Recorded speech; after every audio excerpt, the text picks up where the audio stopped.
Good morning. I welcome all the participants to this program on investment opportunities or opportunities for chartered accountants, as we had titled it. I recognize presence of WRC Chairman C.A. Lalit Bajaj, my regional council colleague C.A. Arpit Kabra, today's first learned speaker C.A. Vikas Khemani, and I welcome all the participants and thank you very much all of you for joining us on this Saturday morning. And these are going to be two interesting topics. So the first one, capital markets, and I'm sure like normally whenever Vikaji speaks, there are so many queries, so many doubts, and I'm sure today also all of you participants would have lot of doubts and you would want to know a lot of stuff about how to handle the capital market, how to decode, and who better than him who is involved in the capital market daily. So it is in his lifeline. So that is where it is.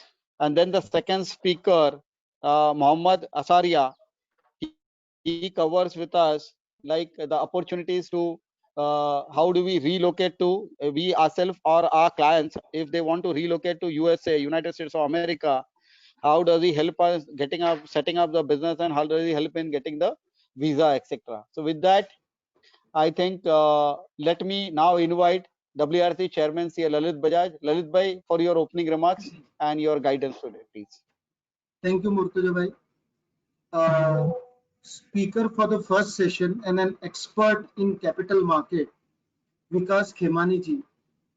Mr. Mohammed Asaria, MD, Board Member, Range Developments, in absentia, my regional council members, Murtuza Bhai and Arpit, and all the participants attending this virtual CPE program. I welcome all of you on behalf of WIRC for this very apt program on opportunities for chartered accountants. The first subject which Murtuza Bhai had just spoken about is decoding capital market. I think so, looking at the present scenario, it is a very tough task to decode capital market. But let us understand that I think so with the reins in the hand of Vikas Khemani, at least we will be able to understand the facts and some of the nuances that are well played in capital market, which can really help us in taking or say helping our clients to take some of their investment decisions. Second session, which is on citizenship by investment. I think so this is very relevant when we guide our clients to plan their further investments, as I feel this can help them in create wealth and at the same time to ensure and enable them to take maximum benefit of various tax provisions and various DTAA agreements with various countries. So I think so as far as both the subjects are concerned, we are really very fortunate to have such good speakers and at the same time such huge number of participants who have been really with us in all this time wherein we have been starting with webinars. Now just to share with you a couple of things at ICI. ICI has just announced that as far as the exams which are to be held in July of this year, which were to be held in May but were postponed second time for July, they will be opening the window for change of examination center from 7th of June to 9th of June. So I would request all of you that those all students in your family or office or neighborhood, you can just inform them so they can take maximum benefit of this facility given by ICI.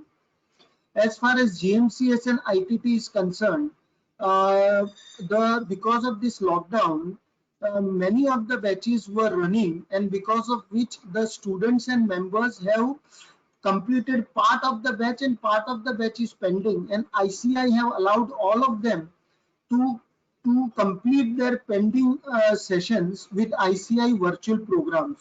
So that is one of the things which we can really share among our known fraternity. And one more thing which we as members are concerned is some of the DISA batches were running when we were started with lockdown, and members are really concerned who are part of those DISA batches that how should we complete our DISA batch. Let me tell you one thing. We had a meeting with the Central Council members, and wherein we have been updated that within a week's time they will come out with a procedure by which the pending DISA sessions can be completed by the members virtually. So I think so within a week's time we will get the positive announcement from ICI as far as DISA batches is concerned. At WIRC, I would like to share a couple of initiatives which we have taken as far as publications are concerned, because I feel right now we all are planning to complete our audits within time, whether it is listed company or unlisted company. So WIRC has come out with couple of publications which will really help you in completing your audits. One was Key Audit Matters, wherein we have tried to compile all the matters reported in financial statements in last 10-12 years in various listed companies, say 192 listed companies, and wherein we have given search engine. So a member who is looking for any reporting format on a particular section on a particular area, we can go to WIRC website to the publication and use the search engine to reach to the relevant uh, statement. So I think so this will be really relevant to members. We have come out with a publication on work from home, which members have really appreciated. I would wish all of you should take benefit of the same. Another publication wherein we have tried to compile the disclosures of COVID-19 in various financial statements, because in each and every financial statement this year, members have to report about COVID-19 because there are various uncertainties or various judgment wherein we have to finalize the financial statements. So again, you can refer our WRC website for the same. Uh, for better understanding of law and to comply with various provisions of the law, we have announced two refresher courses in the month of June. One is starting on 7th of June, which is on standard on auditing, and it will run for four consecutive Sundays. So I would request all the members to do register for the same and take benefit of the same. Second, a very signature event of WIRC which we have been holding for years, which is direct tax refresher course. And I am happy to announce that we are starting with the direct tax refresher course on 20th of this month. That is third Sunday of this month. Sorry, Saturday of this month. And we will be continuing for 5 consecutive Saturdays with the same. So that was all on my part. I want all the members to take the benefit of the various initiatives of ICI and WIRC. And once again, I congratulate Murtuzabhai and Arpit for coming out with such a wonderful program. And we really welcome Vikas Bhai for agreeing and coming in our webinar and enlightening all our members. Thank you, and thank you all the participants for being part of this webinar. Thank you. Thank you, Chairman, for the excellent update. And so, friends, a lot of action at WIRC. I'll just only touch upon two more things. And one is like, as you all know, last 2 months we've come up with the newsletter, electronic newsletter.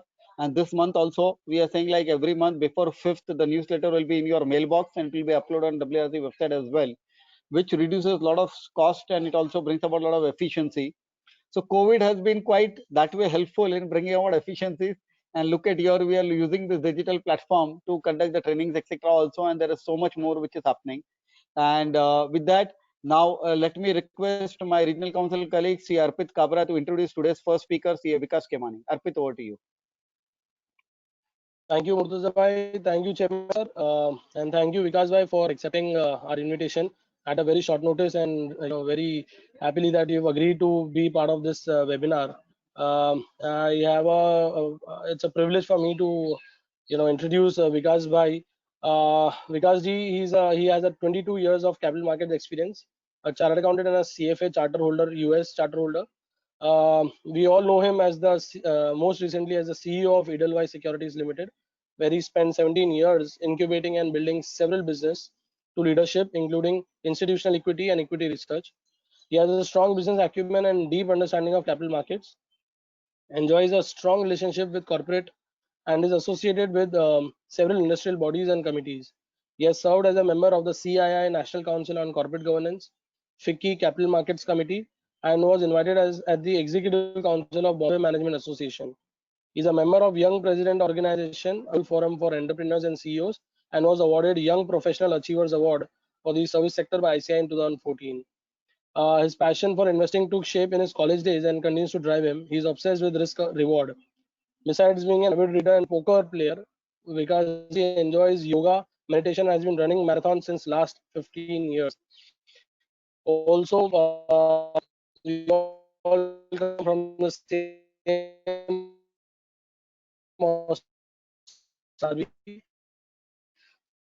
so it's a proud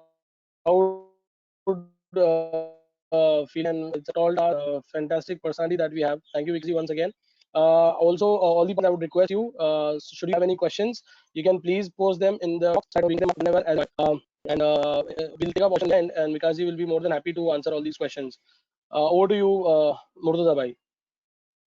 Thank you, Arpit. Thank you for the lovely introduction. And Vikas bhai, over to you. You can start sharing your slide and take the platform. Thank you. We are all here in the background. We'll switch off our cameras, but we are available in case you need any support. I, Arpit, and we are there. Yes.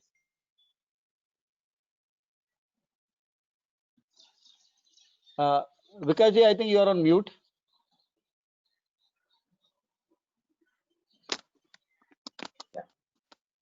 Good morning, Yeah. everyone.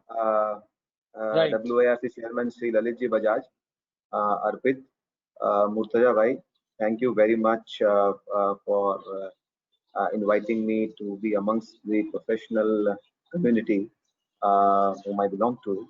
And it's a privilege for me to be here to share my thoughts. I'm sure in last 2 months, most of us have been done to death as far as the attending webinars are concerned. So despite the overload of webinars over last 2 months, if you have still come uh, uh, on a Saturday morning, 10 o'clock to listen to this, I am sure it is more commitment to the profession and I think goodwill of all the organizers. So compliments to all of you and thank you very much. Over next half an hour or so, I will try to sort of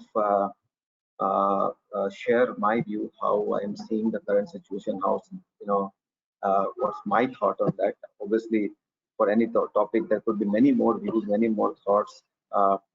So I'm not saying mine is the right view and the only view. But yeah, no, I would try to sort of throw as much as light as I could based on my limited years of experience, and would be happy to interact with you more and get some sort of feedback and suggestions from all of you post this presentation.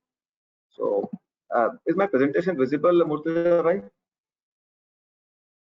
Vikas bhai, we can see your presentation. Yeah, we can see. Is it moving? Okay, perfect. No, not yet. So I think No, it's not all of us have moving. been. On the screen. Yes, Now Have you it's it's seen the moving. text now now? it's Now it's moving. yeah. Yes, yes, yes. You've come to the Okay, third perfect. slide already. Perfect. Yeah, perfect. I just kind of move. Okay, cool. So I think last two world has materially changed in last sort of 2 months. While the Wuhan virus started in in December, but I think it really meaningfully started spreading in March on, and everywhere post March, mid March, the lockdown started, and in India, I think towards the last week of the lockdown, it became very very serious, and after that, it has only I think sort of gone bigger and bigger, and then we have seen what all has happened. So the real question to ask is that is it a health crisis or it is an economic crisis? Because I think what started as a health crisis has kind of gone into a full-blown economic crisis.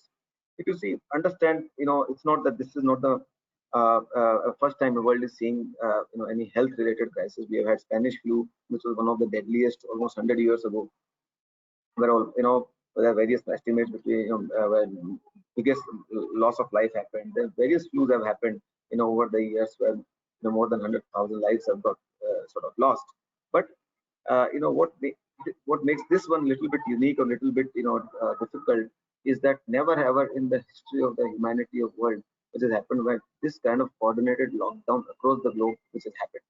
And I think that is what is very, very unique about it, because none of the uh, none of the historical health pandemics have resulted into such massive world scale economic crisis. And the reason for that has been not only the loss of life. I mean, loss of life historically has been much more than what we have had from this virus. So because of the fear, because of the panic, because of the socialization of the spread of the virus, its contagiousness, there's a huge amount of response has happened from the governments across the globe, and because of that, there has been shutdown. Though the mortality rate of the virus remains one of the lowest, I mean, so far, of course, you don't want to lose single life, but I think we have had across the globe a million lives getting lost. But we always have a natural course of death also happening every day, right? So more people die out of normal flu in every year than people have died out of corona. So I think somehow I believe that it has also gone out of proportion, blown, and that has resulted into fear, panic around the globe, and that has kind of had an impact on the lockdown and thereby full-blown crisis. Now let us understand what this crisis means. So I will spend about 10 minutes on the economy and then go to the markets. So what does this crisis mean? I mean, if you see, world GDP is around 80-85 trillion dollars, and if you see, there are various estimates that the GDP will contract by between 3 to 4%. I mean, these are again guesses. Nobody knows. It could be 5%, it could be 4%, it could be 3.5%. But if you just see the order of magnitude, almost close to $5 trillion of losses will happen on the economic level, and then there are implications of that. There are loss of wealth associated with that, because if you lose productivity, that much productivity is lost, but then the loss of value is far more than the loss of productivity. And same thing is true for India. If India probably would have a little bigger impact because we have had a fairly severe shutdown, so we might have between 5 to 6%, 7% kind of impact on our GDP, which will cost us anywhere between 200 to 250 billion dollars, and the tertiary effect of cost is far more than that. Again, unemployment rate across the globe has been high. It is very much similar to Great sort of recession, where it has gone to 8.5%. US, we have seen 16% unemployment rate. So it is one of the highest unemployment rate which is there. So that is, I think, also creating a cascading impact of the entire economic crisis. Another unique part about this is that historically, most of the crisis, when the global financial crisis of 2008 happened, because of the financial impact, the demand side got impacted. But this is the first time when both demand and supply side has got impacted. Of course, because of the loss of the livelihoods, demand has got impacted. But even the goods are not available. Factories are shut. And because of that, I think prices have gone up. So I think that's a very, very big unique situation, and that will make it a little bit more harder, a little bit more difficult to sort of recover, unlike the past crisis. Now, if you were to look at in Indian context, uh, India has actually locked down much more than any part of the world, and we are still running. I think it's 2 months plus, and still no visible sight of in terms of how full-blown lockdown will get lifted.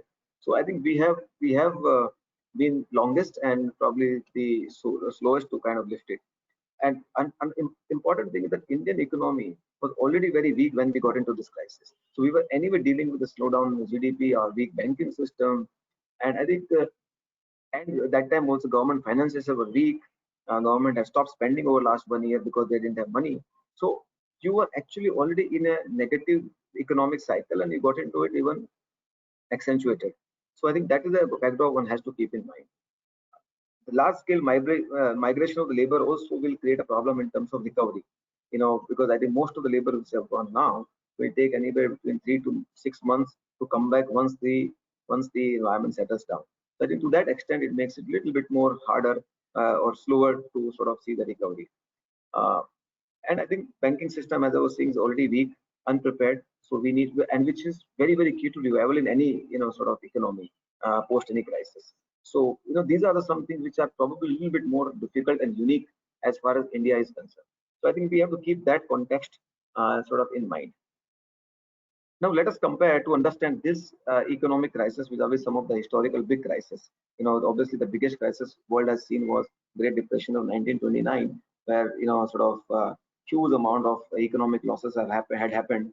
World GDP had contracted by, sorry, US GDP had contracted by 25%. Unemployment reached 25%. So huge amount of sort of lot happened, and the markets had fallen 90% that time, almost approximately 90% from their peak.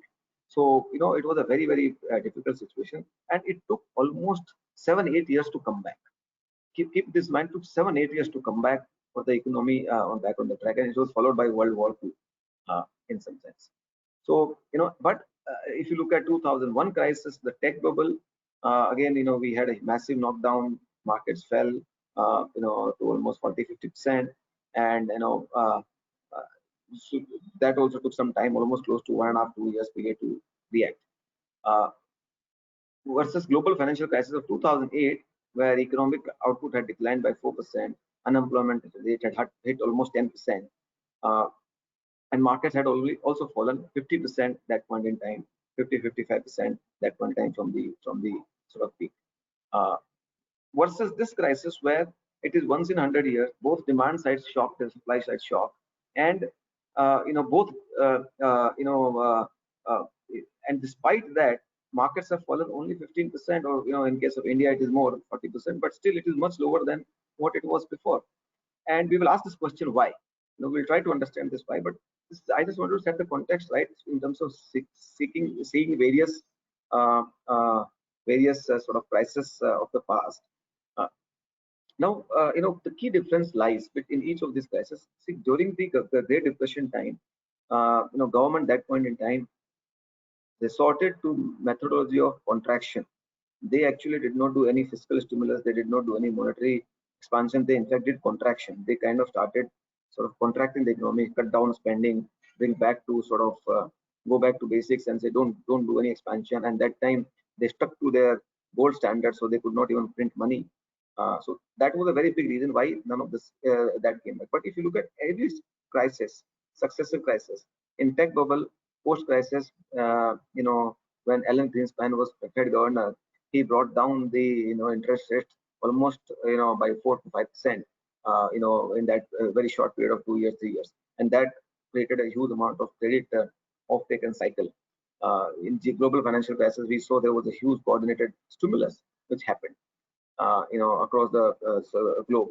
Uh, and same thing is happening in this crisis. This time around, and you will see the size of the fiscal and monetary stimulus is still very very high. And let us see how it compares with historical past. So if you see, this chart very clearly shows that this time around in this lockdown, you know, Fed balance sheet has expanded the highest. Okay, it has expanded to 13% of US GDP, and which if you can see Great Depression there was hardly any. In global financial crisis they expanded again to 8%. Now I mean Fed has already pumped in $2 trillion of monetary stimulus, and to the extent that this time around they did not give money to banks because banks were not weak this time around. This time around the key problem lies, unlike financial crisis, in the main economic industries, where I think they are struggling. Their liquidity is sort of squeezed right now. Demand has gone away. So this time around, Fed has gone and bought a lot of corporate bond paper directly from the market, thereby providing liquidity to the borrowers. Now it is very important to understand. So this is the kind of size, and same thing we can see across. Eurozone, UK has done 20% of GDP, France has done 41% of the GDP. Japan has done 21% of the GDP. You can see, this kind of fiscal and monetary stimuluses are being announced, and more than being announced, they are being implemented at a very, very, very, very fast pace. So this is a very big difference. This time around when we got into the crisis, we had 2008 template ready. When I'm saying meaning the world or Fed and other large global banks had 2008 template ready. They quickly modified in that and created bigger impact on that, because this time around size of the economy is bigger, and the extent of industry which are getting impacted are bigger. So this time around, the infusion of the money into the system is far bigger than what it was in any of the crises. And the key thing about asset prices, whether it is equity or anything else, or real estate or anything else, especially the asset prices, they get sold off or they go down only for one reason: when there is a liquidity crisis. I mean, they don't go down because growth goes away. In a sudden manner, they go down only and only when there is a massive shortage of money available. Now, good part is that this time around, the money is being left in the hands of businesses, in the hands of citizens, in the hands in through various measures. And because of that, and ultimately, there's high systemic money. And if I go back and see if our clients, when are they panicking, when are they selling any asset, when they are running out of money, when the cash flow is sort of exposed, they would never sell, because they think, oh yeah, in a hurry or in a panic, they think when that economy is going down and the prices of the assets is going to go down, they will sell that at a price where they want to sell. But when it comes to liquidity, you will sell at the price it can be sold, and that creates always a very big sharp cut in the market prices. And that is what has happened, this time around, because of the money in the hands of institution, in the hands of corporates, in the hands of uh, you know large citizens and the large investors base, a lot of hedge funds, a lot of institutional investors. The money is ample, and because of that, there's no need to sort of panic and sell it out. And that is the one big reason, the sort of uh, uh, this thing as well. So another question to ask is why India is underperforming, because most markets have recovered. US is close to 10% down from the peak. So why India is underperforming? And this is a very interesting chart that India unfortunately ended up, this chart shows that on scale of how stringent were the countries lockdowns and what was their high stimulus level. So there are corners where on the left and upper quadrant where there is a sort of high stimulus and less stringent lockdown. So that is where US is not locked down. They've been working. The airplanes are working. The hotels are working. Everything is working, right? So they not only did a high stimulus, but also they had a least lockdown. So economy did not shut down fully. Then there are countries where they have lower stimulus, but they did not follow a strict lockdown. So their economy was anyway least impacted. Like China has come back to normalcy without lockdown. Japan has come to normalcy without much lockdown. Then there are countries like Italy which had strict lockdowns, but they had a high stimulus. Okay, India is the only country where we have had strictest of the lockdown, but lowest stimulus, and that is very clear. In my opinion, no, and that is the reason why I think India is right now still the confidence, the recovery. A, we got into the crisis with a weak economy. B, we did a most stringent uh, lockdown, and three, our stimulus is one of the lowest. And this is the combination one worries. And I hope that whatever stimulus is announced, there at least implementation and effect is done very rapidly and fast. Because if you don't do implementation of whatever is announced, then I think there will be a lot more trouble going to go ahead. And what government has announced again for the MSME one, with a guarantee of the government giving money into the hands of the uh, SMEs, MSMEs, I think in my opinion is a very good measure, because right now MSME and SMEs are looking, they are not necessarily only worried about the loss, because every businessman goes through a loss every 2, 3, 4 years. They're worried about need of money or availability of money to restart the business as the economy comes back. And I think that is something, hence I feel that it's a very good measure. I just hope that it gets implemented in a real spirit and faster. And many such, even NBFCs and all those, I think measures are very good measures. But we need a lot more, and we need a very quick implementation of some of this. But this chart shows you that our recovery will be slower and bit vulnerable. So what next? How do we sort of see this? So I think truth about crisis is that it brings, of course, pain. There's no question on that. All of us go through that. Another truth is that it always ends. It's not going to go on forever. No matter how much amount of fear or panic is being spread, whether it is health crisis or economic crisis, both are going to end. And it generally ends sooner than later, because crisis typically comes out when everybody is prepared off guard, and crisis ends when everybody tries to sort of end it with a very active participation. And when I'm saying everybody, meaning across the globe, uh, banks and regulators and organizations, everybody's trying to come back. So I think this will also sort of end. Only question is when, and that question I think we will know only as time unfolds. My personal take is that, and I'll give more insights on how I see that, how long it's going to take. But my personal take is that it will be a little bit slower, but it will not be as long as people are expecting. I hear all kind of people comment saying it might take 2 years, 3 years. Can it be like a Great Depression, or can it go on 6 7 years? My answer will be very clear, no, because that situation context was very different than what it is today. Today everybody is trying with all in their might to sort of recover the economic situation back. And also another interesting thing is what are the opportunities this new crisis brings, because every crisis brings opportunities. So I think we will also talk about in brief on some of those opportunities. So also other thing we have to see before we understand that how long it will last and all those things, because every crisis also brings a very a second order, third order impact. Crisis happens, but after that, you will see next 6 months, 12 months in aftermath or after effects of those crises do take place. So let us take 1929. In the first year of the Great Depression, 700 banks failed, but over next 3 4 years, almost close to 9,000 banks failed. Now that was a post uh, after effects of the crisis. Of course, a lot depends on what government did to rescue that and all those things. So there's a huge theory on that why it became that big. But yeah, so there's always a second order, third order effect. Even in depression time, seeds of World War II were kind of sown in the the economic depression. So that's the time it led to political unrest when you know, uh, all the economy, including Germany around the globe, came into distress because of the loss of exports and all. And eventually, Hitler took over and Japan started attacking, other countries. And also that's how the seeds of the World War was sown that point in time.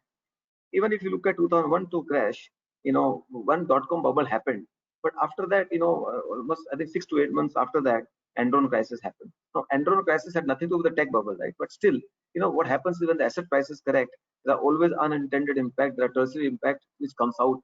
Arthur Andersen had collapsed, we remember, and creating a huge amount of distress and delaying sort of big recovery.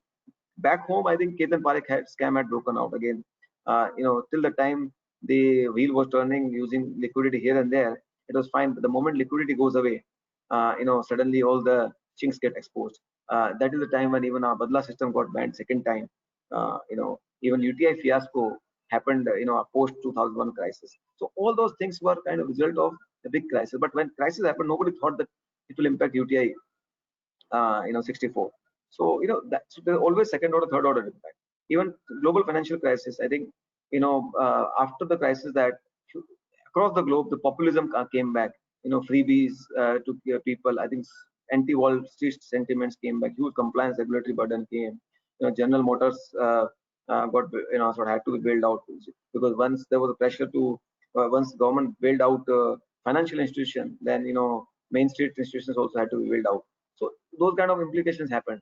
And in India, if you remember, January 2009 was the when Satyam scam had broken out.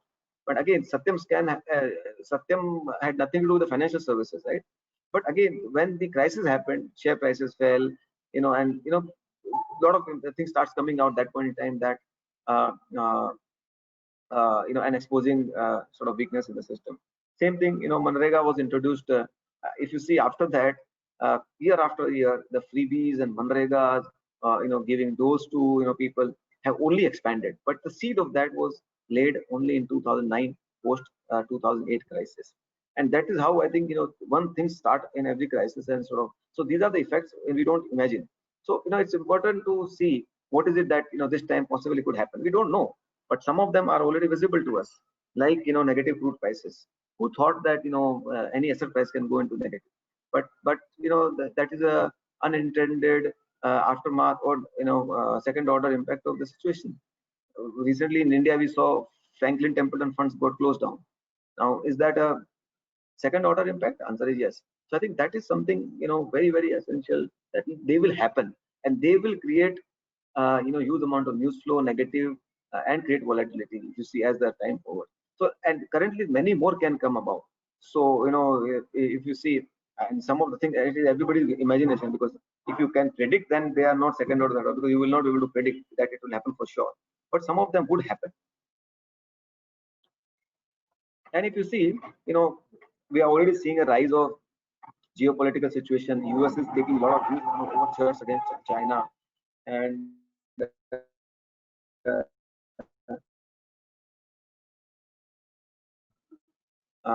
in a long period of time, we don't know. We are already seeing US yesterday walking out of WHO. Are we seeing a beginning of a global institutional mechanism falling? I mean, post World War II, all the organizations like WHO, WTO, UN, they were created. But can we see this crisis leading to a start of falling of that institutional mechanism? And if that were to happen, what will be the order of the world? We don't know. Deglobalization, can it get accelerated? Of course, deglobalization as a theme was already playing out, but with this, it will get accelerated in a big way. Can this crisis lead the seeds of next pandemic? Could it be a bio war? Could it be a cyber war? We don't know today. So those kind of things will sort of get led here. Can it have a currency order? Whether the US dollar will remain given their debt levels. Can it change? Over next 4-5 year period. Is it the start of that order? I don't know. But these are all possible things. Whether it will happen or not, are they possible? Answer is yes, but whether it will happen or not, I don't know. Another interesting thing which I feel, world over we've seen radicalization has increased ever since oil prices have gone up, and oil has become a very important sort of money supply from the Middle East. Now, if the oil price remains there, can you see some sort of cash flow going down for radicalization? And that can also bring a peace order in that sense for a lot of countries, including India. So those are the things one has to kind of keep on thinking. I don't know, many of them may be true, many of them may not happen. We will only know post that. Same thing in India, I think. Can we see some sort of banking for failure, unsecured lending, microfinance kind of thing? Commercial real estate, which has been considered so far very safe, if work from home culture picks up, can you see some sort of yield collapsing, or NPA getting built against the loans which has been given to against LRDs and all those things? We don't know. Is there a political fallout possible? Possible, depending on how this government handles. It will have a political fallout for 2024 or any other. Globally now there's new order coming, D10. All the democratic countries are coming together and replacing G20. Can that happen? Possibly, yes. Another important thing I think can happen is that India is a new destination for manufacturing. It's a very big potential, very big order. It was always potential, but I think this could be in some sense a catalyst. It could be a very big opportunity if India taps. But this is there. So all these things are, and one should keep in mind, because the reason why I'm sharing all these things, that we should know that any crisis will have a far-reaching impact. They will not be visible to us. They will be, but they will be at play, and only they will be visible to us once that happens. And that we will have to sort of keep in mind. So I think it takes time. So like I was saying that if you see historical crisis, post crisis, it is a 6 to 12 months, sometimes even longer period of consolidation before markets sort of take over or picks up. In case of 2001 to 3, it took a little longer because of the reasons I explained to you. In 2007, it came back in about 18 months time. So I think it really depends on responses to the crisis. Now let us sort of learn from history that how markets have reacted, how long it has taken. Like I was saying, that it always offers a great opportunity. Crisis also offers, because this is the time of uncertainty when you buy. This is the period when you invest. This is the period when you sort of do anything. While it looks very unnerving and very, very painful and uncertain, because you are doing something based on some sort of expectation, but this is also one of the period which gives you a lot of sort of supernormal returns. And look at this, how long, how markets sort of, I looked at some about 6-7 crises, and in each of these crises, what happens, from peak to bottom, how much correction happened, then from bottom, how much market recovered in 6 months time, 12 months time, and 24 months time. And if you look at it, within 24 months, markets have had staged a very smart sort of recovery. In most of the crises, very, very smart recovery, especially in 2007, 8, 9. If I were to see, I remember Nifty, within 18 months time had become 2.4x. March 2009, when market bottomed out at 2,600 levels of Nifty, October 2018, it became 6,000. Now, such a rapid recovery. Same thing happened in 2004. Same thing happened in case of dot-com bubble, though I think it took a little longer. So if I were to tell you 3 years period, you will see full recovery. But since it is 4 months period, you saw only 62% recovery. So we took only 24 months to just showcase that how different periods recovery happened. And I would bet this time around more quicker recovery because of the stimulus given by the governments and Fed across the globe. Again, this also charts for the similar kind of thing that market falls faster, so but it takes a little bit of time to recover. So in different crises, but it has recovered eventually within a period of on an average between 12 to 24 months. Most time in most crisis markets have sort of recovered, and that's a sort of good news. And in this period only, this I'm talking about the index level, but the sectoral level trends are far higher. Especially if you see, in this crisis, uh, always, metals have done very well, automobiles have done very well, banking, 2 out of 3 crises have done very well, reality has done very well. So sectors which go down the most also recovers the most, right? And they also give you supernormal return, because typically all the sectors I'm talking about are a leverage to operating leverage of world order, and financials are obviously linked to, because of leverage they tend to go down first when first sign of crisis happen. So I believe that if you see recovery, this is typically 12 to 24 months, and then some sectors you have to see from the historical crisis how much sort of money can be made in the same period. And I'll again give a little bit more color in 2008-9 crisis. In this period of 2.5x Nifty returns, metal stocks had gone 3.5, automobile stocks had gone up 3.5 times. Many individual stocks had gone between 8 to 10x. Bajaj Finance went up 12x in that period. Tata Motors, I think, had gone up 8x. Many of the metals had gone 5 to 7x. So I think all those things will play out even this time around, because it's not different. Nature reasons could be different, but eventually pattern remains more or less same.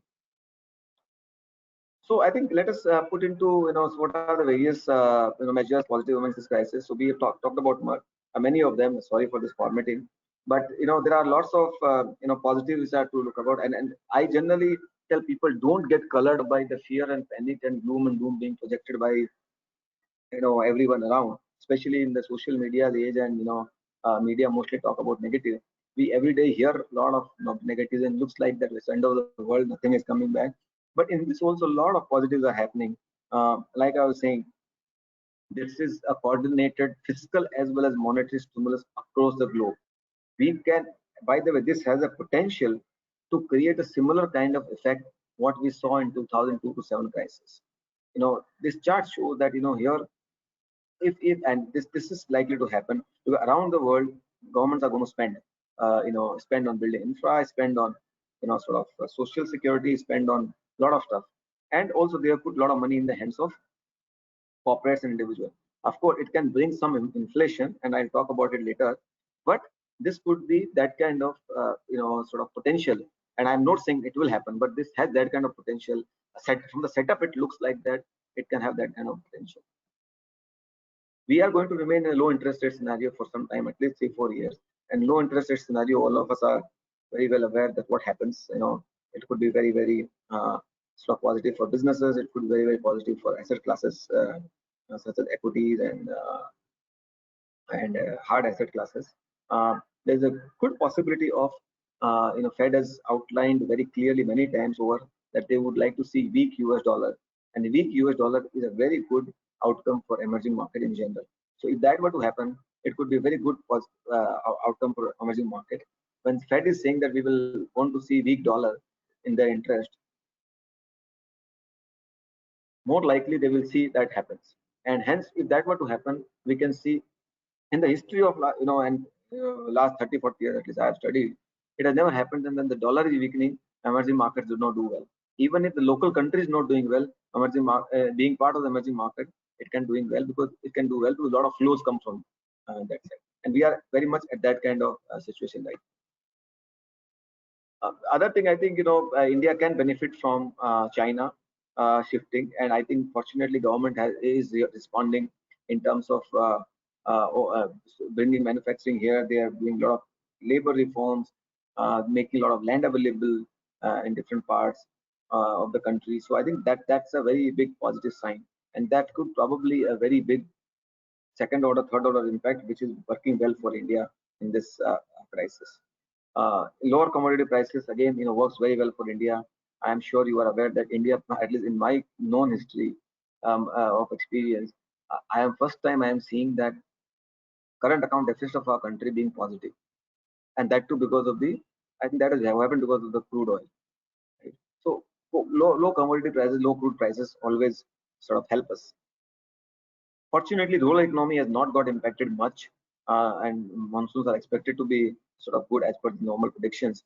But I think this particular pandemic did not impact most part of the rural economy. It's been functioning. We've been harvesting our crop, seeding our new crop. All those things are sort of going on.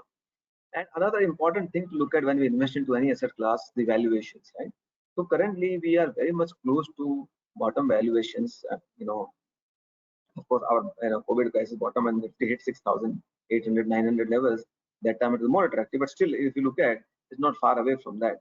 Whether you look at price to book of Nifty stocks, whether you look at price to earning, whether you look at market cap to GDP ratio, I think if you look at all of them, I think there's a fairly large uh, opportunity out there. And I must tell you that I think there's no doubt that once this is over, India will, because of our uh, uh, youth and demographic profile, India is one of the or the lowest working age population.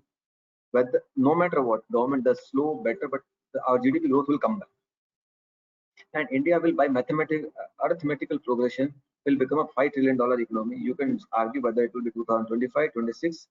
It will become. And so in this period, if you just imagine, if you take the market cap to ratio on that is shown on the table, at the bottom is zero. 0.5 to GDP, and the peak is 1.5 times.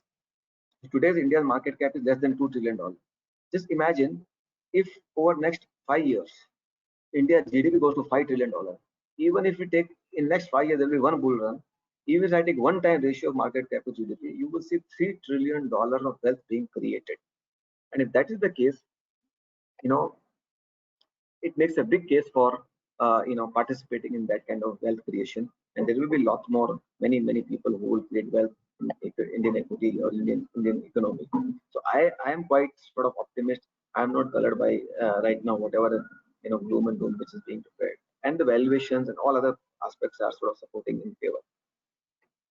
Of course, it's never risk free, so one has to always keep in mind potential risks, and one has to always never ever say that there's no risk in anything. A geopolitical tension, I think, is a big worry for and should be a big worry, because I don't know whether it is only election rhetoric. But if it is election rhetoric, I think it'll be over soon. But if it's not election rhetoric, then I think we might see a scaling of that tension, and what could be implication of that is still remains to be known. If currency war happens, implication of that, currency wars historically has always dislocated many economies, many countries. So that could be another very big risk to worry about and to watch out. Though I don't see much risk for India. So India has a very large currency forex reserve, and I think India, because of its own domestic nature of the economy, can sort of hold on. We talked about many second order, third order impact playing out. If they were to play out globally or locally, those unknown risks will always remain there, and we'll have to wait and watch them and sort of see how it happens. But one has to be watchful of those, and they will bring volatility. Second wave of COVID-19, infections can happen. That can bring volatility over next 3 to 6 months more if that were to happen. And our vulnerable banking sector is something I think can blow up. Some issues can happen. I'm not saying they're likely to happen, but these are the risks. One should keep in mind that one or two banks, can they sort of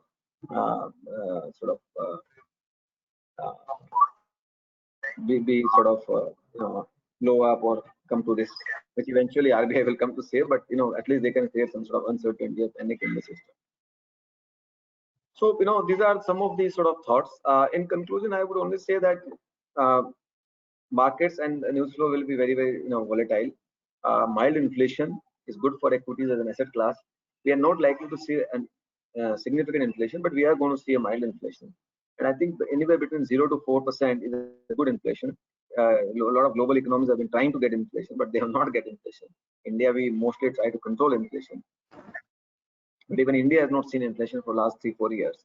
So I think to that extent, it's good for us. US dollar weakness, I was saying that could be good for emerging market. Gold as an asset class is likely to do very well over the next 3 4 years. Because across the globe, there's a monetary and stimulus, fiscal stimulus has happened. So because of that, you will see huge amount of sort of rush towards gold. It will be slow and steady, but I think gold as an asset class should do well, and everybody should have some amount of gold in their portfolio. Big will become bigger in this time, because smaller players will struggle because availability of capital, especially equity capital, will be very very low, at least for next 1 to 2 years. And so incumbents, large players will benefit out of this. There's no new competition is going to come in this period of time. Technology will lead new wave. Whether we like it or not, today there's more of technology in our lives. So the way we live, we work, do business, everywhere, I think technology will play a very very significant role.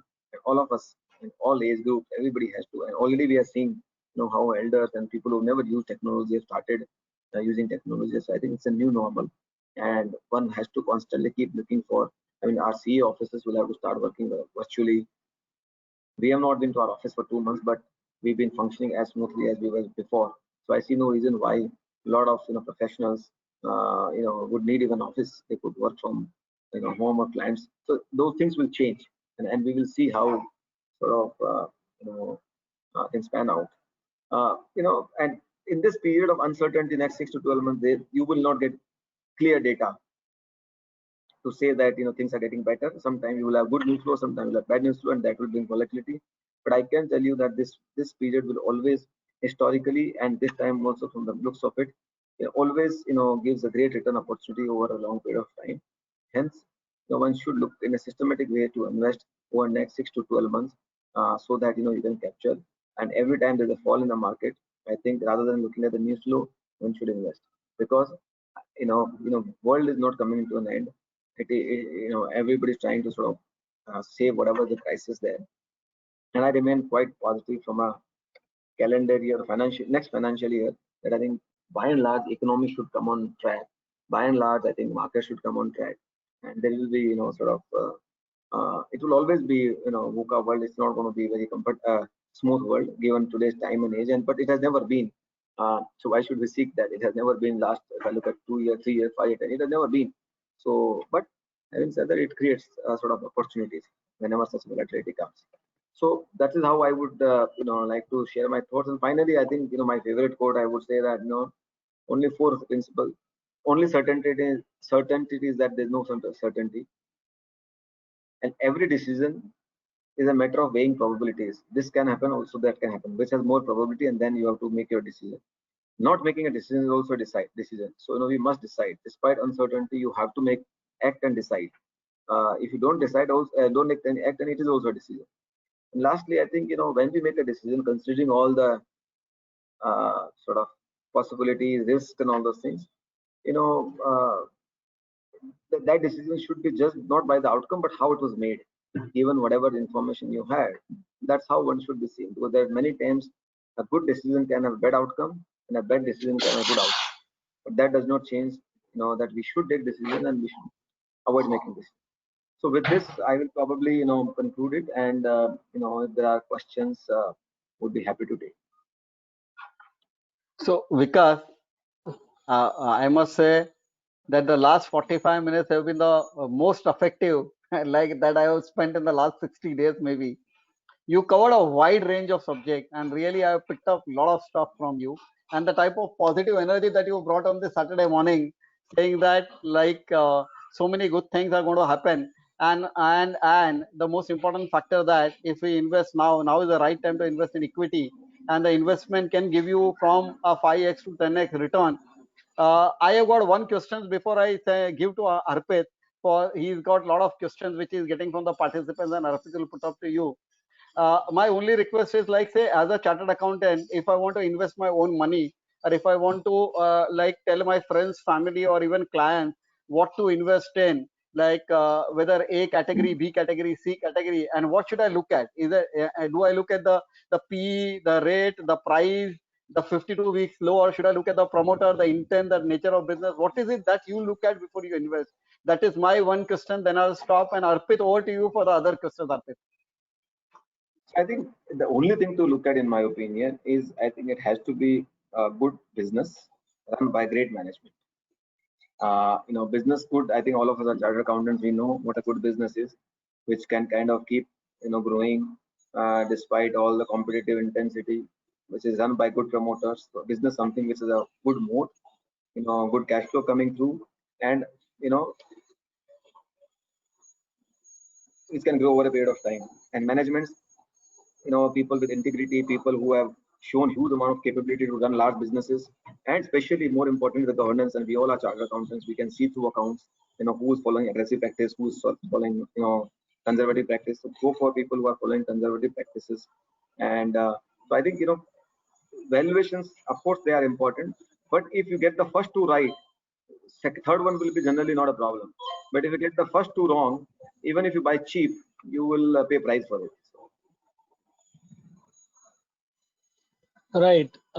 Thank you, Murtuza bhai.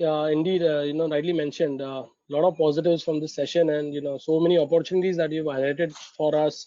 One question that has come from Mayur is, so I recognize the presence of our treasurer Anand Jakotia also. He's joined in from Pune. Yes. He himself is a capital market player, so I think he'll have a very interesting conversation maybe with you. So before I could go to Anand bhai, I'll request some questions that if I can take. There's so many of them, but I'm trying to take up Sure, the ones. Yeah. So looking at the current yeah. scenario with change in all the income and expense estimates, do you foresee redrafting of budget 2020? Vikas ji. Redrafting of budget. So I don't know what is this question mean. I mean, are you, if the question is around, I mean, every year budget gets redrafted, right? I mean, every year, they will have to make, and this, I think, incrementally budget has lost its meaning anyway, because government keeps announcing now. They don't wait for the year end. They announce, measures through the course of the year, and rightfully, I mean, GST Council, meets every 1 month, 2 months to consider rates. Uh, you know, so I think budget has kind of lost. It's only an account statement. Gone are the days when policy announcement used to happen only on 28th February. So I don't think we should look at it. Good part is that government can come and announce anything, and which is how it should be. And that in times like this, you can't say "Hum to khali, saal mein ek hi baar." Now probably you need to do every month or every week, and that's how it should be. Right. One more question Kamesh Shah has asked is, so you've shown a trend of, there could be positives that can be seen now, but do you have any historical data? So given that so many pandemics have happened, do you have, is there any presence of any history through data or statistics that can tell us that after these pandemic situations, the recovery of markets are pretty better or decent? So I shown the chart, right? I think if you see this chart is all about this only, right? This chart is all about that how long it took to the Yes, recovery financial uh, crisis. across various crises. So this is a data point only. It's not impression. And it says that Okay, across in 6 months, 12 months, 24 months, how fast the recovery came. superb. So whatever I have Next talked question about, it's is, all yeah, backed by data. I have not talked about only sort of uh, just impression. emotions and feelings. Yeah. You've talked about gold as one of the important assets that we should have in our portfolio. Anything for silver? I mean, see, it's a precious metal. Other than that, I don't have a specific view. I think gold is a Hmm. very different because the reserve currency, but silver also has a consumption part of it. Its demand supply is very very different, and they move in a particular ratio. But I don't have a particular strong view on silver I don't track that. So I think you have covered this question, but Akshay has again asked any specific sectors in this situation that you can highlight for us. And there are of course so many people asking for tips. Of course, I'm not taking those questions. One script for long term, 5 years, and all of that they've asked. But any particular sector, as you said, metals you mentioned already. Some automotive sector also you mentioned. So any more that you could I highlight? think sectorally, I can say that sectorally, uh, uh, from a next 12 to 18 months, 24 months perspective, I think automobiles will do very well because that's a sector which has taken a huge amount of knock in last 2 3 years. That will come back very well. Metals has a very good chance of coming back. But I would say banking and financial services will do well. Every crisis that has come back, there's no case which can be made for economic recovery without banking sector coming back. So banking sector can come back very well. Uh, Over next 18 to 24 months.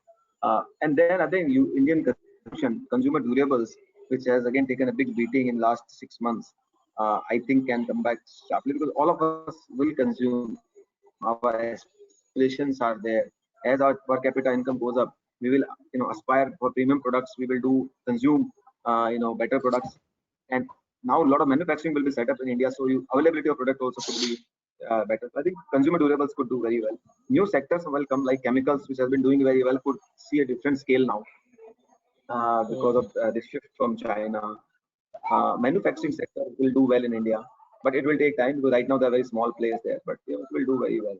So I know most of these sectors can sort of do very well. Real estate might take still some time, but yeah, it will also do well because I think real estate has been out of flavor for 5 7 years now, and once the RERA implementation has happened, now the weak player to strong player shift has already started happening. So in my opinion, if somebody were to look at 10 years perspective, real estate is a sector where you can get 5 10x return also. Uh, Oh, so those kind of things are possible. Yeah, I mean, real estate can be very much similar to what happened to capital markets after SEBI got formed. So any strong regulator always brings sanity to the sector. Real estate never had any regulator, and to that extent, that's the reason it became very uh, uh, unorganized sector. But now it is getting organized. So that would happen. So so do you also believe there would be reduction in prices? So real estate sector, of course, but so do you see any reduction in prices happening? real estate already price reduction has happened. I think if you see across the board in last 10 years, Mm-hmm. real estate prices have not gone up. In fact, they have come down by many, depending on where you look at, between 20 to 50%. So if that were to Mm-hmm. happen, that has already happened. So one is a time correction, second is a value correction. So I don't see much scope for price correction, and some here and there can always happen. But at the same time, I think you will see now investor-driven market in real estate has gone away. It is only consumption-driven market. So I think the shift has changed. That only people who want to build and deliver to the consumer, they will come back and do very well. And to that extent, price inflation will be limited. But you can invest into stocks, builders which are building and delivering on a consistent basis or regular basis. That segment will become good. Next one question is any impact that you see of IBC going moot? Do you see any impact? And related to that, there's one more question that in practical life, what is happening is so there are so many assets which have gone NPA, and probably they are in the on the verge of a restructuring or resolution, but nothing has happened. The banks, however, are not taking any lenient view yet. So SBI, for example, someone has mentioned, they have not taken any leniency in order to ensure that the asset survives. So do you have any take on whether this IBC going moot will have any impact on banking? As you said, would improve, but these people, there's no inclination for them to recover the asset or maybe support the assets which have already gone bad. So what will that impact have? No, so see, IBC is a very big reform. There's no doubt on that. I think that will take time to stabilize. We've already seen part of stability happening, some cases getting resolved. Now, I think unfortunately we have got again into the crisis. So I think they have to kind of go little soft on that at some time in terms of if revival is possible or not. But I think just keep in mind that IBC is a very big structural reform. UK took 12 years to implement it. So it will take time to, because we are a democratic country where things get questioned very often. They go to courts very often. So I think it will take its own time to sort of play out. And hence I believe that over next couple of years, IBC will lay a strong foundation for good banking growth, like how CIBIL has laid a foundation for credit growth in retail. Same way, IBC is very good for credit foundation for businesses. Right. So many, and there's so many questions coming in. So I don't know. We can take all of them. Over to you, Anand bhai. Yeah, Yes, Anand. thanks, Arpit bhai. Welcome, Manish bhai, Murtuza bhai, Anand, and any Murtuza bhai. Good, any specific question also if you have, you can ask your any sure, inputs, sure. and then maybe a much deserved vote of thanks for this session, Anand. Yeah, Manish bhai has also joined. Vikas bhai, thanks for excellent session, and it's a need of our now. Miss many of us who are in red zone, they are thinking how to make money, and you have miss the path shown by you will really help us. And on Monday, if the market goes up, I think credit will go to you. The chartered accountants will be buying after seeing your webinar and listening to you. So the one thing I want to ask, the banks are flooded with funds. Someone jokingly said that bankers should called as depositors as they are holding deposits and not lending much. And more than 10 lakh crore is the liquidity currently held by banking sector. So what do you think? Will they prefer NBFCs to lend first because there are hardly any takers, good takers as they want? And if they lend NBFC, will NBFC get benefited out of it? So I think this situation of the banking system being, as I was saying through the conversation, that our banking system is very vulnerable.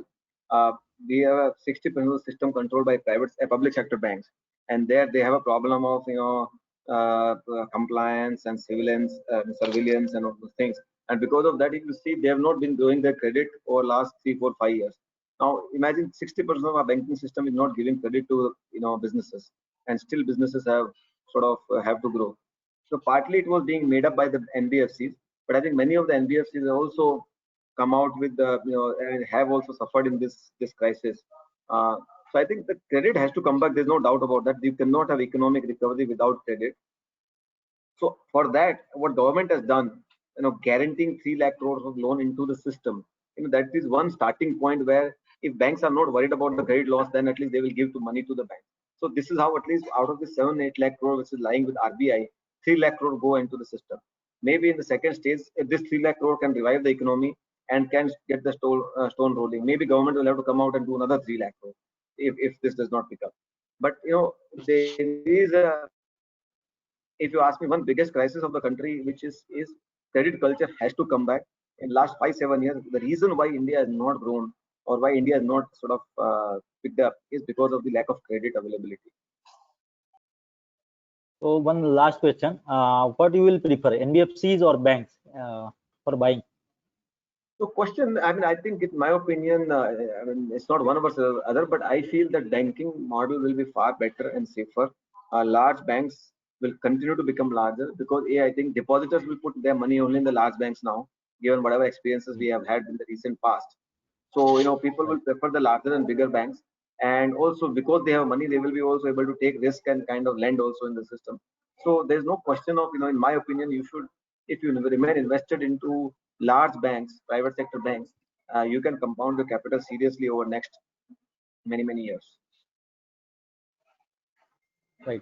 Thank you, Vikas bhai. Any Vikas question, bhai, Manish bhai? uh, Any input? Vikas bhai, one more question someone Manish the has guardian. asked. Do you see Nifty going further low? As I was saying that I think through my conversation that next 6 months will be volatile period. And frankly speaking, nobody knows. If anybody says that I know it, because as I was saying in my talk, that the second order, third order impact are going to be unpredictable by anybody. If you see to October 2009, market had started coming back very nicely after the stimulus, and January 2009, Satyam happened, and that brought down market by 20%. Now, who thought in December that Satyam will come about and markets will collapse again, right? The fact is that you might see Nifty coming back, and I see that risk being there. Nifty can come back to 8,000, 8,500. I don't have a doubt in my mind. It can come back now, but will it come? I don't know that. My bias is right now it can correct. But having said that, that's the reason I said that since I don't know, since nobody knows, the best thing is uncertain period time. Every fall, invest money and invest systematically. That is the best approach. So, if Arpit Manish, allows me, I can summarize.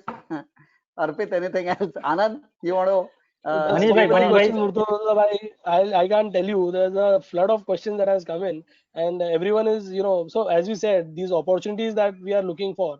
So not only career, but also these are very critical space in which if we really find a good advisor in like a Vikas bhai, all of us can really make a good money out of these opportunities. So I recognize the presence of our regional council member Manish bhai also. Manish ji, sir, even you are a avid market follower. Uh, Maybe we can have your comments, and then as Murtuza bhai is mentioning, we should close and we should move on to the next one because this is then endless. yes. Thank you, Arpit. I will not ask anything about the capital market. I know Vikas Bhai is investing big in startup also. So I will ask relating to that. Now, after this lockdown, how do you see that startup that what coming out earlier, and what is going to happen to the new startup now, Vikas Bhai? Totally offbeat topic, but Yes. you So I are think advisor on that also. so sure. I think see startups will have a harder time. See, last couple of years, startups were easily getting money. If you came out of the plan, you could get money. So to that extent, after every crisis, it becomes very hard to raise capital. So I think capital raising will become very, very hard. If earlier 10 were getting funding, at least for next 2 years, you can assume that two or three will get funding. So to that extent, the plans have to be, an idea has to be really strong. To that extent, I think the opportunity has to be very large. People have to be very good. So I think startup funding will be very very difficult. But in इसी time में कुछ ना कुछ नया बड़ा भी create होगा. So I think after every crisis, something new gets created, and so will happen this time around also. Anand bhai, please give a vote of thanks and a hearty vote of thanks. Thank you, Vikas bhai, once again from all of us.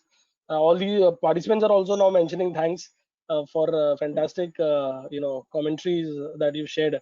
So Anand bhai, over to you. Yeah, because why it was indeed an excellent session, and we love to hear from you again and again. And I have received a request from few branches that they will also like to host webinar of yours. And it was amazing experience, excellent investment of last 1 hour. Thanks, Murtuza bhai, Arpit bhai, and Manish bhai as well. Thanks, Atan Vikas bhai. Over to Arpit bhai. It was my pleasure. Thank you very So, much thank for you, having Anand. me and fun and direct. So Vikas bhai, Yeah. as you So, mentioned, there I is a thank load of Arpit for webinars, but still people do come in. Yes, Murtuza bhai, over to you. yes. So I thank Arpit for bringing in CA Vikas Khemani. Vikas bhai, thank you very much for coming over, and I'm sure members will extremely benefit. So one you mentioned gold, we'll track and invest in that. You mentioned if you don't want to take a risk in equity market, then maybe SIP is the best thing to invest in mutual fund and slowly, and that will also give a good return. Market, of course, you mentioned about, but one important thing which you said is in India, the manufacturing, etc., may pick up, and the 5 trillion still appears to be a reality, and then that would mean that there will be a lot of work for the chartered accountants as well in terms of consulting, support, audit, taxation, whatever it is. So great. Thank you very much for all the positive energy, Vikas ji, and thank you very much for your time. Thank you. With that, we are happy to close the first session and we move towards the second session. And on the second session, I welcome the whole team of Range Development from UAE, Dubai. And first of all, let me thank Jeet for reaching out and coordinating. Then let me also thank Arwa for coordinating and putting up with us. And then I also welcome Mohammed Asaria, and Mohammed is the managing director for Range Development and is going to be a learner speaker today. And Mohammed, if you can switch on your camera as well. And so we are happy to start with the next session. So here I would like to only inform the participants, considering the fact we try to bring these two sessions in together because we thought if in India, I think I can hear some background noise from somewhere. I would request everyone to put themselves on mute.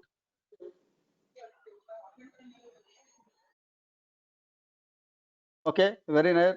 Thank you from wherever it was coming. So, like Vikas mentioned, that there is an opportunity in India to set up a lot of manufacturing, etc. But you could even take it to the larger geography to US, etc. And here is Range Development Mohammed speaking to us as chartered accountant. If you want to get a citizenship in Canada, or even if we you want to suggest or help our clients, and if they want to go and start a business there, invest money there, and take license and take visa and citizenship in Canada.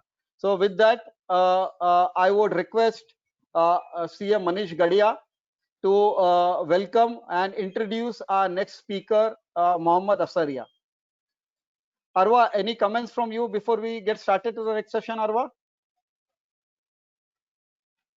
I think you are on mute, Arwa. Hi, can you hear me now? Yes, we can. Yeah. I just want to say good morning to everybody and thank you for joining the session. I know it's a Saturday and I appreciate everybody joining this morning. I think Mohammed's just having some trouble with his mic and presentation. I don't know if you guys can help with that because I don't think his webcam is working, neither is his mic. So we'll continue the session, but if somebody from your team can maybe Sure, if you support with that. can. Yeah, I can see Mishra the presentation. Is Mohammed sharing? No, I'm sharing, but can you, because I don't think Mohammed's mic Yeah, is if you can working. give me Mohammed's number, if you can give me Mohammed's number on WhatsApp, I'll request Arpit to speak to him immediately and we can try and sort out, or I'll speak to him. Okay. Yeah, Just give me one on it. second. Mishra ji, can you please check what's wrong? It's not working.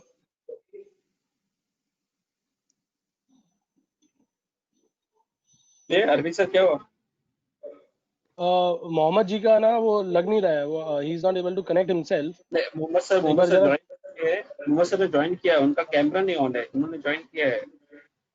It's not letting him accept.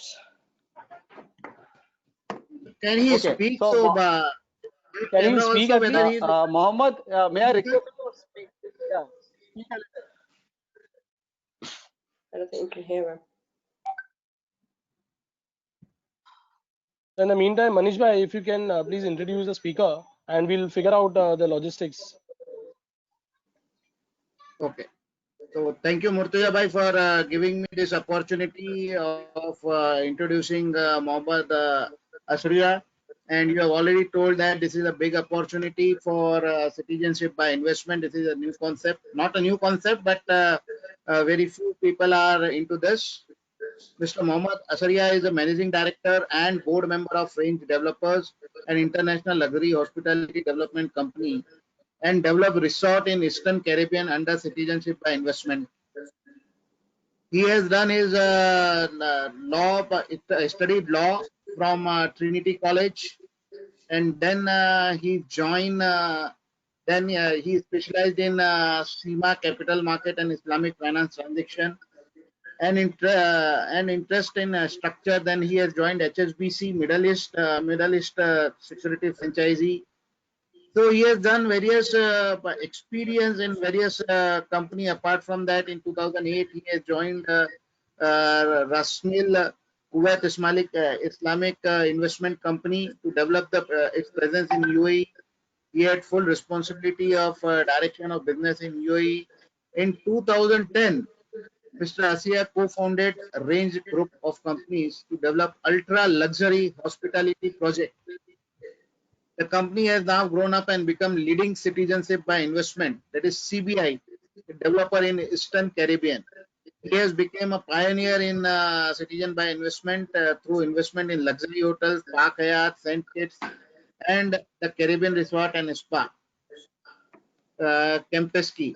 So various others are there, and Mr. Asia has gained tremendous reputation in industry and developing ultra luxury high-end resort that are transformation, and has been recognized by several journal and magazines for quality delivery of the project.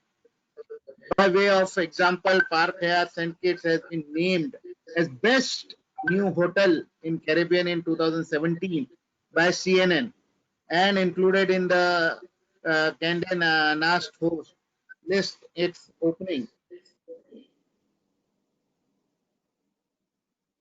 And Mr. Asaria is considering a leading authority on CBI matters, has presented and spoke at various forums over the years. Below the name of the recent few: Investment Migration Forum 2019 Geneva, IRX Residency Citizenship Conclave 2020 Mumbai, Russia Wealth Advisor Forum 2020, and 2020 EB5 Expo Dubai UAE. So with these few words, I welcome Mr. Mohammed Asaria. I hope he has been able to join. Yes, so Yes, Mohammed he has is joined through his there. iPad. I have brought him. Yeah. And in Hi, the meanwhile, good we are just morning. yeah.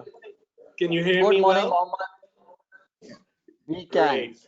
Thank you. Well, look, it's a real pleasure to be here this morning. Thank you, Mr. Chairman, and all the other members of the organization for having us this morning, and I appreciate the invitation. Arwa, you'll have to run the presentation because I'm on my iPad and I have limited ability on my iPad. So I'll just ask you to control the presentation if that's possible. If Citizen just allow me to share the screen. While I present. So whilst Anwar is working that out, shall I start, Murtaza bhai? Yeah, Mohammed, just 1 minute. So Mishra ji, आप अरवा madam को presenter बनाइए so that she can share the slides. She is already a presenter. Yes, Mohammed, over to you. Great. Okay, Well, okay. Perfect. Well, thank you, ladies and gentlemen, for that really kind introduction. And before I start, it would be remiss of me not to acknowledge the previous speaker. I certainly learned a lot while I was listening. And I'm sure that if the Nifty really goes up dramatically on Monday, we know what's been going on with the wealth of the chartered accountants pouring into the pre-market on Sunday. But let me move on to another subject, which isn't really about capital growth, but all about preservation of capital and preservation of your family's wealth. And really, before we delve into the subject, a little bit about how I got into this business, because given we're based in Dubai, and yes, we've been coming to India a fair amount over the last 6 to 7 months. It's what do you call it? It's probably fair to say that a lot of you don't know us. So I'd just like to take this opportunity. So in 2012, I was in my office in Dubai, and at that stage, we were focusing on real estate opportunities in the Middle East. And an individual walked into my office, and he basically said to me that he thought I would benefit from a passport from the island of St. Kitts. He knew very little about my background, but he thought this tool, which allowed me to travel the world after you obtained it within a 3-month period, would be something that I would benefit from, because a St. Kitts passport permits global mobility like none other, visa-free travel to Schengen, UK, Russia, and many parts of the world. And ladies and gentlemen, when I first heard about this, to me it sounded too good to be true. So we did some due diligence into the matter, which involved me calling up the British High Commissioner in Barbados and said, I have been presented with this proposition. Is this true? Because I'd never heard of citizenship by investment before. That gentleman was kind enough to spend an hour of his time with me, explaining me all about citizenship by investment. And I thought, what a fantastic tool. Because you've got to remember, 2012, the Arab crisis was bubbling around all around the Middle East. Each country was a political cauldron. And arguably, the Arab Spring grew out of the last global financial crisis in 2008, which is where my business, which I can trace the basis of my business back to, the Arab Spring. And people were not worried about getting a second citizenship for global mobility. People were concerned that their countries were not going to exist or exist in a very different form, and they needed a second citizenship as a hedge for that. So as a consequence, after doing some due diligence on the program, I visited the lovely island of St. Kitts and Nevis. I entered into a development agreement with the government after restructuring the citizenship law, because prior to us arriving in St. Kitts, any piece of real estate, or 90% of the real estate on the island, could be bought for an individual who wished to obtain citizenship. However, that resulted in developers building small apartments which were being sold at vastly overpriced amounts, which did very little for the country, didn't create any jobs, didn't create any indirect economic impact, and really didn't provide the investor with a sensible investment on which his citizenship was based. You have to remember that St. Kitts was a small island of 50,000 people. How many apartments do you need? How many second homes do people need? And given the investors' motivation here was second citizenship rather than migration, they wish to remain in their own countries or wish to look at having a base in one of the developed economies, which a St. Kitts passport would provide them. There was no desire to move to St. Kitts. The real estate market was becoming very frothy. So we worked with the government to allow the pooling of capital, because God had blessed the island of St. Kitts and Nevis, and in fact the whole Caribbean, with just two things, that is sun and sand. And we worked out a way with the government and using those laws to facilitate the pooling of capital between investors from across the world who desired to obtain citizenship, to build an asset which had value and was sustainable. And given the background of St. Kitts, its location to North America, it's only 3 hours away, the beautiful sun and sand that it benefited from, the industry which it needed to develop was tourism. And with that background, we started developing the Park Hyatt Hotel in St. Kitts in 2013. We opened that hotel in 2017 to reviews of Best New Hotel in the Caribbean by CNN, top 100 hotel in the world by Condé Nast in its debut year. So we're very proud of what we achieved on the lovely island of St. Kitts. And a little bit of history here.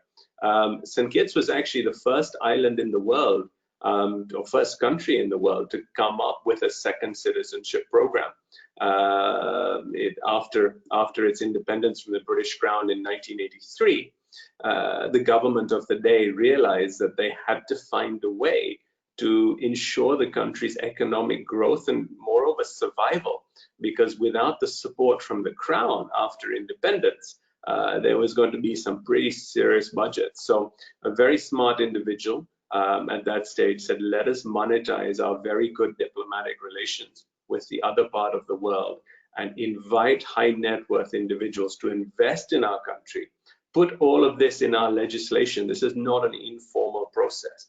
This is all stipulated in the legislation of the country. And as a consequence, once they invest the amount required by statute, which today is approximately $250,000, we will reward them with the greatest honor that a country can provide someone, and that is second citizenship within a 3-month period. So that was really how the whole industry of second citizenship developed, and that is how range development started in the island of St. Kitts and Nevis. In 2 years into this journey, I received a call from the Prime Minister of the neighboring island of Dominica, and he said to me, we've seen what you've done in the lovely island of St. Kitts. We have even larger economic challenges. Our tourism industry is probably a generation behind that of St. Kitts and Nevis. Please consider developing in the island of Dominica. So when we receive an invitation like that, the answer was obviously certainly. We restructured the citizenship law of the island of Dominica. We introduced a real estate limb, because what we found is, yes, in St. Kitts as well, there's 2 options to obtain citizenship of the island. The first is you make a contribution to the government, donation, or you invest in a real estate asset. And typically people going for or looking at a second citizenship are first or second generation entrepreneurs. They have very little desire to give away their money to a foreign government.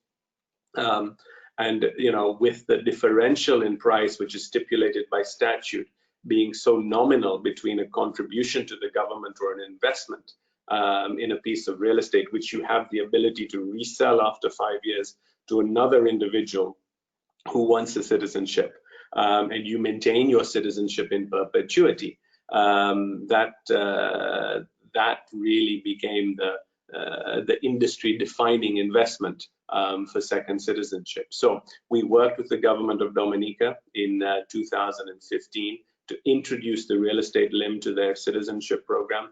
We worked with them to introduce efficiencies into their citizenship program, so that citizenship could be processed within a 3-month period. As a consequence, we entered into the development agreement to build the Kempinski Dominica in 2015, which we opened at the end of 2019 to similar reviews as the Park Hyatt Hotel in St. Kitts. We are the only company which has had a track record of delivery during this time. You know, over 1,600 people have trusted us and invested in our projects, and 4,000 individuals have been granted second citizenship through our projects in the islands of St. Kitts, Dominica, and Grenada. And during that time, we've been privileged to create 2,300 jobs.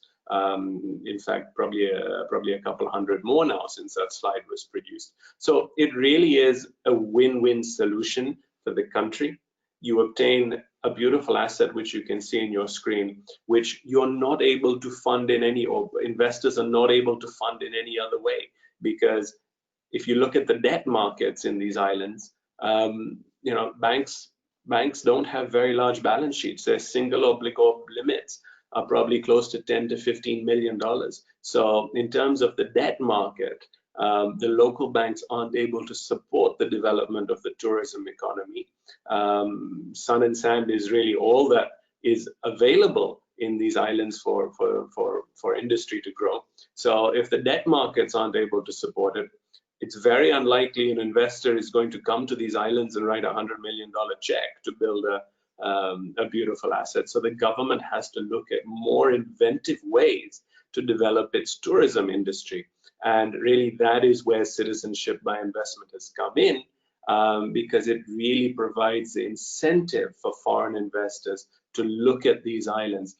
The government recognizes that foreign investors, and we'll touch on the reasons shortly why a number of individuals are looking at second citizenship, but this is a desirable funding tool, and they found out how to marry both tourism with citizenship by investment.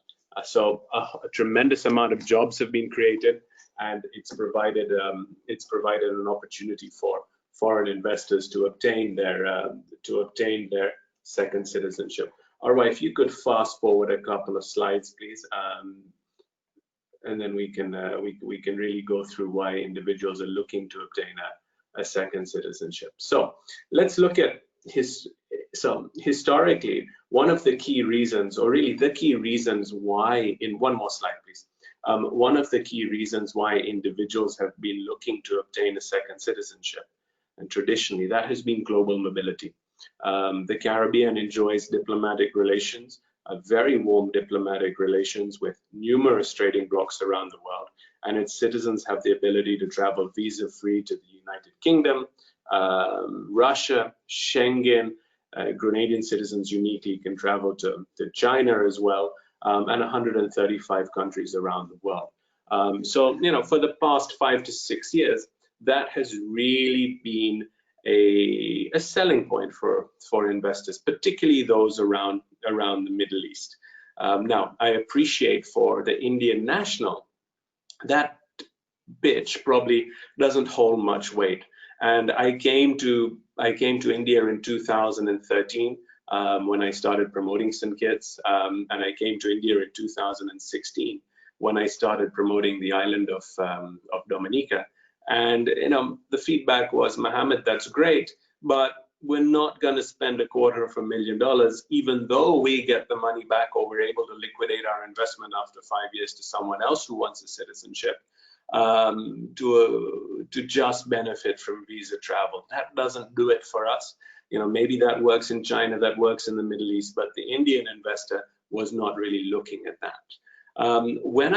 When we started our new project in Grenada, At the end, we were invited to the island of Grenada in November 2018. We entered into a development agreement with the government of Grenada in 2009. Sorry, and we were invited to Grenada 18, and we entered into a development agreement with the government of Grenada in the middle of 2019. And I visited India in September 2019. We received a very different sort of reception. It was a very warm reception. And really, that was because Grenada doesn't only provide global mobility, it also provides individuals with the ability to migrate and live in the United States. And that is where Grenada is really a unique citizenship by investment destination today. And over the last 6 to 9 months has catapulted into the leading citizenship by investment destination globally.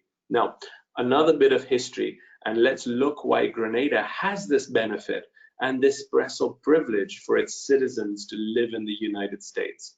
In 1983, the island of Grenada was invaded by the United States. This was at the end of the Cold War. Grenada was very close to the Russian Federation and the Cubans. The Cubans were building a very long runway, certainly much longer than needed to allow a 737 to land. And this was creating significant anxiety in the United States. Under the Ronald Reagan administration, the island was invaded. It was a very short liberation, as you can imagine. But as part of the reparations of war, Grenada entered into something called the Treaty of Commerce and Trade with the United States. Under this treaty, the E2 visa the special E2 visa status between Grenada and the United States was memorialized. What does this E2 status say? It says if an individual from Grenada invests a significant amount, which is not defined by statute, but is defined by custom at north of $100,000 or $150,000 in his own business, which he retains the ability to actively manage, or the exact words in statute are develop and direct, that individual, his wife, and his children can move to the United States. And that process can be achieved within a 2-month period. An application is made at the nearest consulate. The business plan of what you're looking to do in the United States is submitted. The business plan is submitted, and you go through an interview. You're asked lots of questions on your business plan, and providing you can show your business experience to the consular officer, you're awarded with an E2 visa, which permits you to live in the United States for 5-year multiple extendable periods. You can come and go, and you receive a whole host of benefits, and we'll talk about the benefits in a moment. So that is a very significant advantage Grenada has over any other country today which is operating in the citizenship by investment window. So I'm sure a number of you will have heard about the EB-5 or the green card scheme, and I'm sure a number of your clients have obtained green cards or EB-5 visas over the last 4 to 5 years. It really became very popular in India over that time frame, and really went from a standing start to India becoming the second largest feeder market for EB-5 issuance of individuals wishing to migrate to the United States.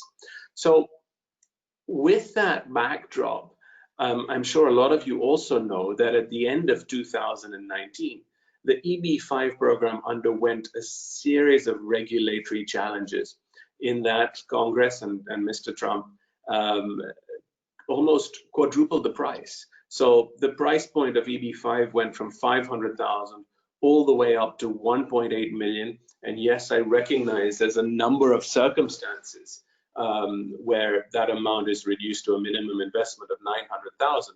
However, it's very difficult to fulfill those requirements.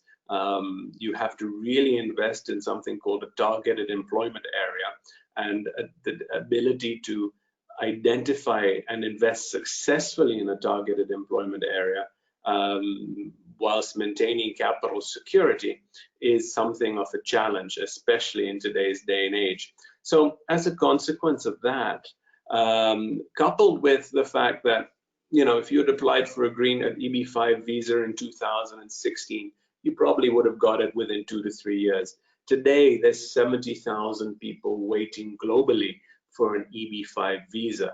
If you're from China, there's a 15-year wait. If you're from Vietnam, there's close to a 10-year wait. And if you're from India, there's somewhere between a 5 to 7-year wait, depending on when you filed your application.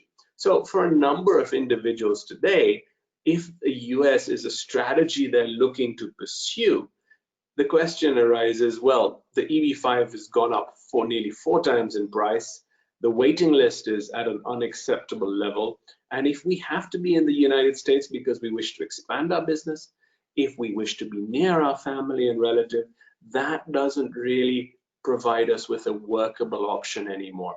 So as a consequence, Grenada, since the end of 2019, has really risen to prominence in all our discussions with Indian investors, because it's ultimately become an EB5 proxy.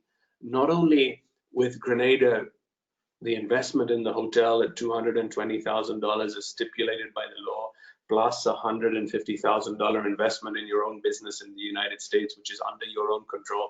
So approximately $450,000 to $500,000. And within a 6-month time window, you and your family go from living in India to have the ability to live in the United States. That is an investment pitch which has really resonated very well in our discussions with Indian investors, to the extent I was finding myself in India probably twice a month. And we went from having a team of really no one looking after India to 4 people constantly being in India, promoting this project before lockdown. And even during this lockdown period, a tremendous number of individuals, more than I was expected, have executed on this and pursuing their strategy to move to the United States. I think the lockdown situation has really created an inflection point with a number of individuals. Some of their businesses may have been put on an economic halt, and a lot of them are examining the viability of restarting. Does the economy provide me that opportunity in the next 3 to 5 years to run my existing business, or would it be more sensible for me to migrate, go to a country where there may be a better or perceived better quality of life? The United States will recover first because it has had the most amount of fiscal stimulus. And should I move my family there now, rather than wait 5 to 10 years as I was going to do in the future as part of my plan? So it's really provided an inflection point from a personal point of view, but also provided an inflection point from a business point of view. From a business point of view as well, as people look to the United States as the economy which will recover first. Now, on top of that, when you put in all the arguments about deglobalization, and people are concerned, will they have the same rights and privileges supplying into the US if they don't have a physical base there? That is also driving a number of investors to look at obtaining a Grenada passport, obtaining residency in the United States through the E2, which will allow them to weave themselves into the fabric of the United States society, not just themselves, but also their businesses, as they set up or they expand their own businesses, which are currently maybe just manufacturing in India, but as they expand that into the United States to be near their customers, to counter a lot of these deglobalization trends.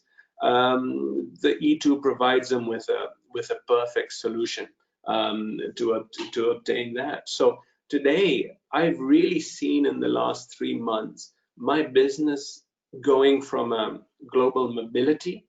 An investor is looking for the ability to travel the world. Now, I'm not saying that's fully discounted, because I also believe that once the privilege of travel returns, it'll be a lot harder for individuals to obtain visas if they're nationals of certain countries trying to go to Europe or the United States or other parts of the developed world, and we're already seeing that.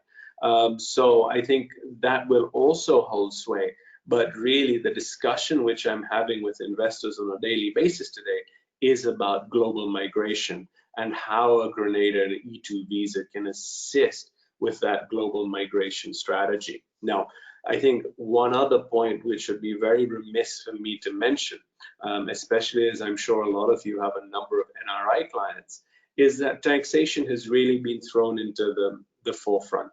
Individuals are looking at countries, emerging market countries especially, and they're saying, you know, we foresee capital controls coming in, we foresee higher debt to GDP coming in, we foresee higher unemployment coming in, and you know, unfortunately, our governments do not have sufficient depth in their pocket to provide the fiscal stimulus needed to restart the economy. So, you know, whilst it will go some way to resolving some of the economic trauma which it's suffered, the economy is not going to be immune, and there is going to be a very difficult period. And a lot of people, as a result, are foreseeing higher taxation.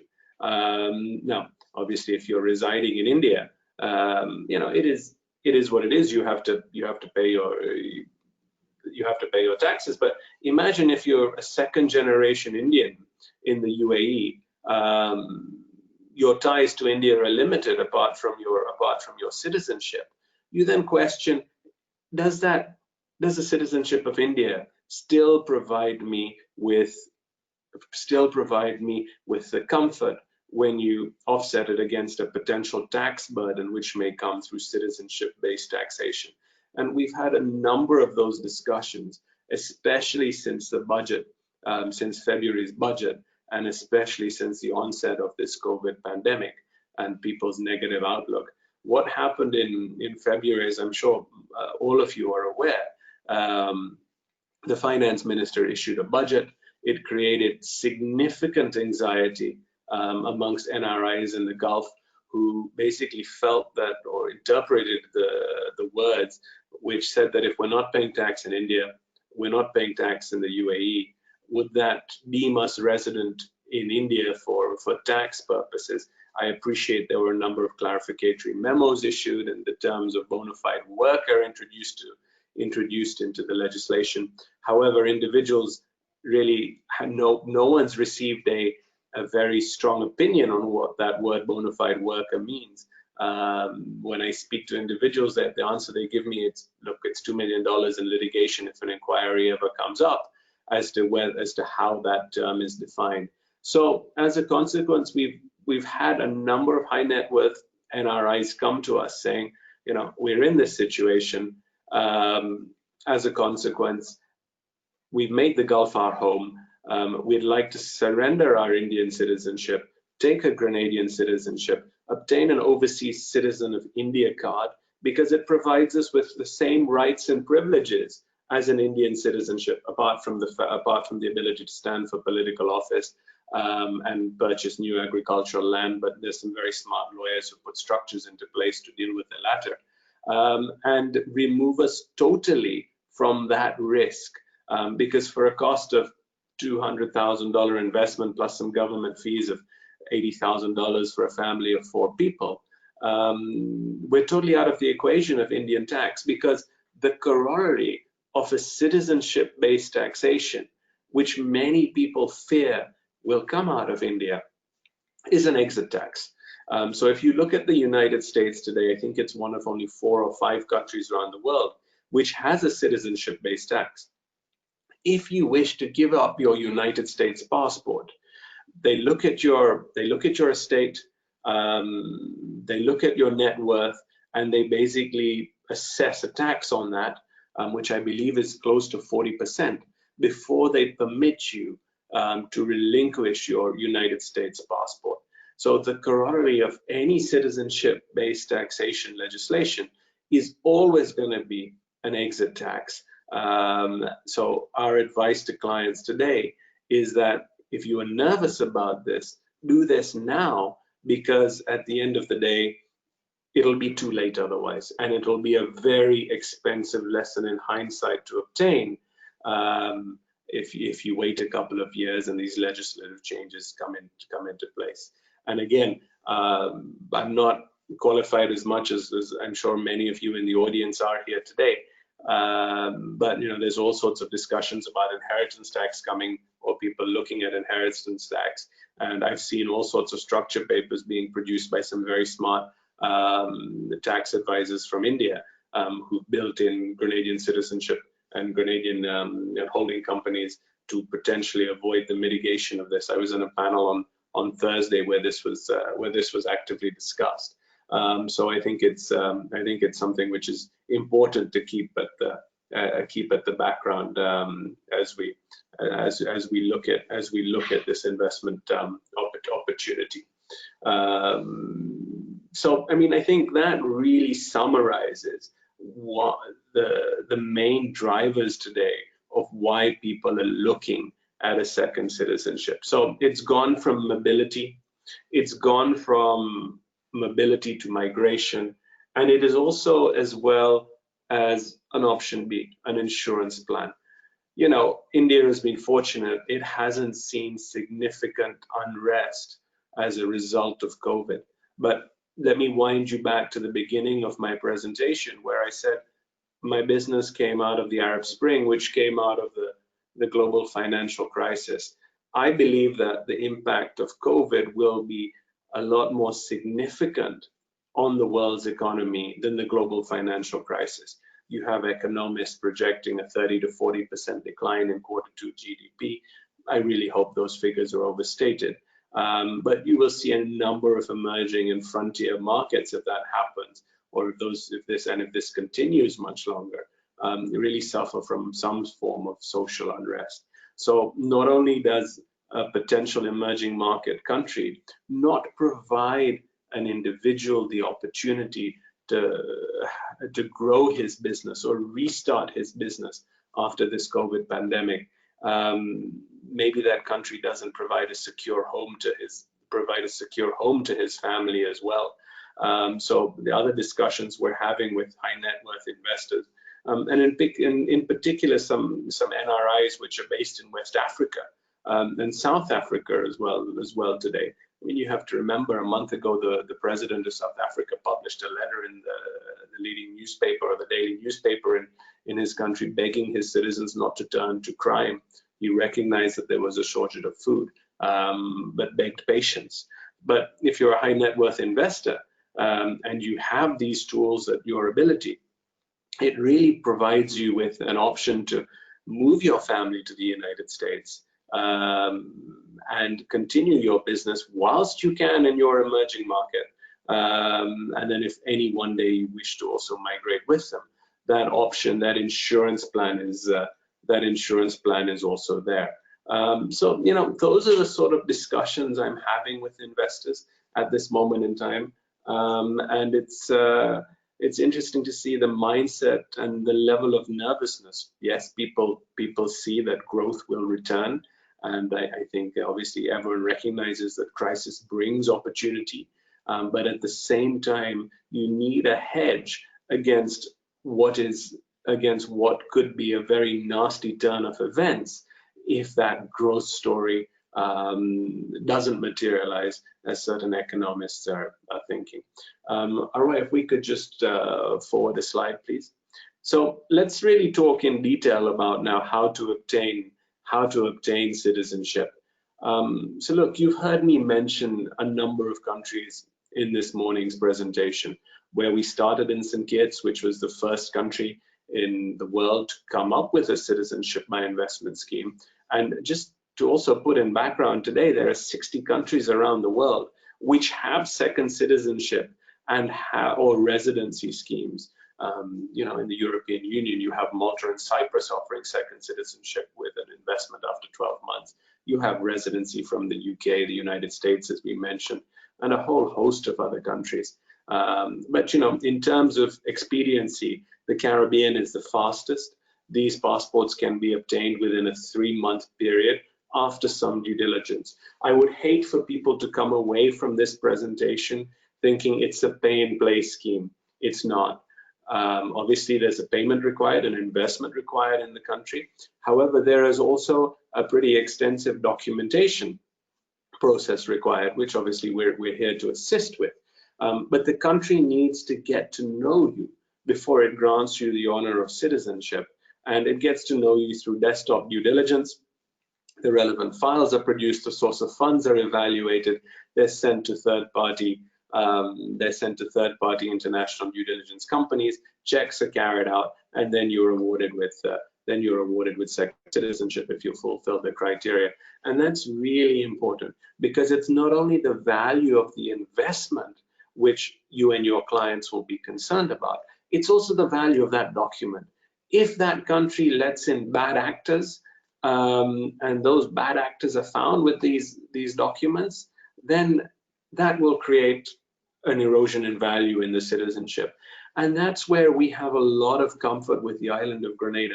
They will not compromise their citizenship or the integrity of their citizenship for one individual. Remember, they are the only country on this list which has an E2 treaty with the United States.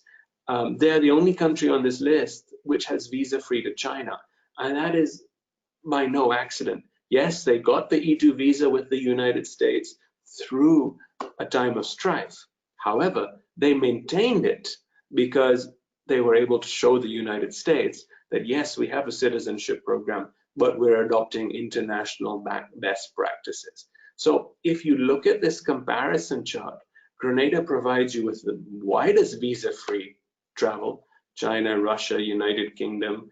It has the special treaty with the United States, and more so, it has the most generous definition of dependence, because most people are not just doing this for themselves, they're also doing this for their family. So in one application, you can include your children, you can include your parents, you can include your grandparents, you can include your children above 18. They don't have to be in full-time education. There's a cap at 30. You can pass this down through many generations. And also, uniquely, amongst all citizenship programs across the world, you can include your siblings. Your brothers and sisters can be included, provided they're over 18, they're unmarried, and they don't have any children. Now, a lot of these changes were recommended by us when we were invited to develop in the island of Grenada, because we needed to ensure that we had a winning citizenship by investment program, which was able to compete not just with the Caribbean islands, which you can see from this table, it's able to do so, but also with the other players on a global basis. And what I mentioned in terms of the global basis, Cyprus has a citizenship program. I'm sure a number of you have heard about it. It's 2.5 million euros. 2.5 million euros today is worth a lot more than 2.5 million euros was 2 or 3 months ago. Cost of capital, or the opportunity of capital, has become a lot more expensive. So unless you are really dead set on a Western European strategy, Cyprus being part of the Schengen and allows you to set up business anywhere and live anywhere in Europe, but it's very expensive. Malta, it's €1 million donation to the government. Again, a significant amount of money for a citizenship process. Here, we're at $220,000 plus approximately another $80,000 for other family members. And it provides you with the ability to move and really set up in the United States. And what's important is that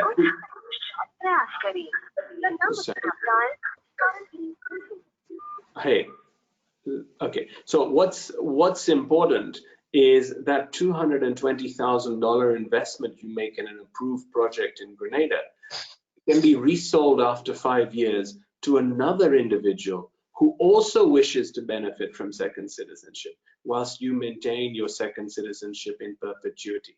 Because the first thing any client is going to ask is, how do I exit? What do I make along the way? Irrespective of how great the citizenship is, they always want to know about the viability of their investment. So I think with everything I've mentioned, the strength of the Grenada citizenship, the maintenance of its integrity, and now with the ability to exit after 5 years to another individual who also wishes to obtain citizenship, it provides a sensible exit structure as well as a yield along the way, because this money is being put to the development of a hotel. The hotel will generate a cash flow of between 2 to 5% as it opens. It provides, an ability to preserve capital with also the ability to earn a small investment yield along the way. All right, if we could go forward, please, to the next slide. So May I request one more, please. everyone to put themselves on mute, please? So, Hello, sure. hello. One slide back, please, Arwa. So when you arrive in Grenada, I think just to the university slide, please. When you arrive in Grenada, obviously you will be struck by the beauty of the island. But I think you will. I think if Mr. Manish could press mute on his microphone, please. So, or maybe if the organizer could just mute that microphone, please. So when you arrive in Grenada, what you will be struck with, aside from the beauty of the island, is you will also be surprised by the level of investment in the education sector. And Grenada is really unique on this. It's only an island in the Caribbean which has encouraged investment to this degree in education. It benefits from an institution called St. George's University, which was established in 1977. And believe it or not, 1% of the world's doctors have emanated from St. George's University. For an island of 130,000 people, to provide 1% of the world's doctors is really significant. And it's the #1 provider of individuals into US medical residencies for the last 10 years combined, and the second largest source of doctors for the entire US workforce. So that is something which really astounded me when I got to the island of Grenada. Students from 140 countries, and contributes 25% of the island's GDP. Yes, Indian investors have invested in other Caribbean islands in a small way, or not on such a large scale in terms of medical facilities. Mr. Manipal has a facility in the sister island of Antigua, but this facility is truly remarkable, and a citizen of Grenada, there's certain privileges which your children can also be afforded. But you know, we've touched upon education, but let me also add to this. Once you get your E2 visa, your children are entitled to free education in the United States, in the state sector, subject to them being below the age of 18. And above 18, they're entitled to discounted university fees. So, I mean, everyone knows on this, I'm sure, how expensive it is to educate children these days. But if Grenada, with the E2 visa, provides you with these massive opportunities for discounted school fees in the United States, you know, that is a pretty incredible opportunity. You have the same benefits as the US resident. Obviously, please check the requirements from state to state and institution to institution, because they're at liberty to set them individually. But that's something which a lot of investors are really drawn towards. And, you know, I've had discussions where people work out the educational return on their investment, which is really a unique way of calculating an investment thesis. But, you know, if it's what drives certain investors, it drives certain investors. All right, if we can just fast forward to the E2 table, please. So I think, you know, we've touched upon a number of key themes, and it would be remiss of me not to put this slide up, just given the popularity and the tens of millions of dollars which was spent marketing EB5 in the United States, EB5 in India over the last few years, and how an E2 from Grenada compares with this. And, you know, let me point out that 40,000 people last year obtained an E2 visa. Now, all 40,000 of those didn't emanate from Grenada. The E2 visa status has been in existence for 200 years in the United States. Most of those applications came from Australia, Western Europe, and Japan. But still, it is a very popular visa status. Now, unfortunately or fortunately, India doesn't benefit from a treaty of trade and commerce with the United States, where the E2 visa status for citizens is memorialized, whilst Mr. Trump may be very willing to enter into a treaty with India. It would involve reciprocal benefits being given to American citizens, or basically Indians and Americans having the same rights in the country of India. And I don't believe that's something which is going to be permitted by the Indian legislature anytime soon. So hence, if an Indian wishes to proceed down this road, or an individual born in India wishes to citizenship of India, wishes to proceed down this road, he first needs to become citizen of an E2 treaty country. Now, there are 3 E2 treaty countries out there today which have second citizenship programs: Grenada, Montenegro, and Turkey. However, each E2 visa treaty which governs the terms of the E2 visa for the citizens of that country is individually negotiated. So if you look at Montenegro, citizens of Montenegro can only obtain a 1-year visa to the United States under their E2 treaty. The citizenship scheme is twice the price of Grenada, takes much longer, and doesn't have such wide visa-free travel. If you look at Turkey, yes, the terms of the E2 visa treaty are pretty similar. However, I think given certain stigmas that Turkey has, and certain political and secular challenges, it's not really a second citizenship destination for Indian investors.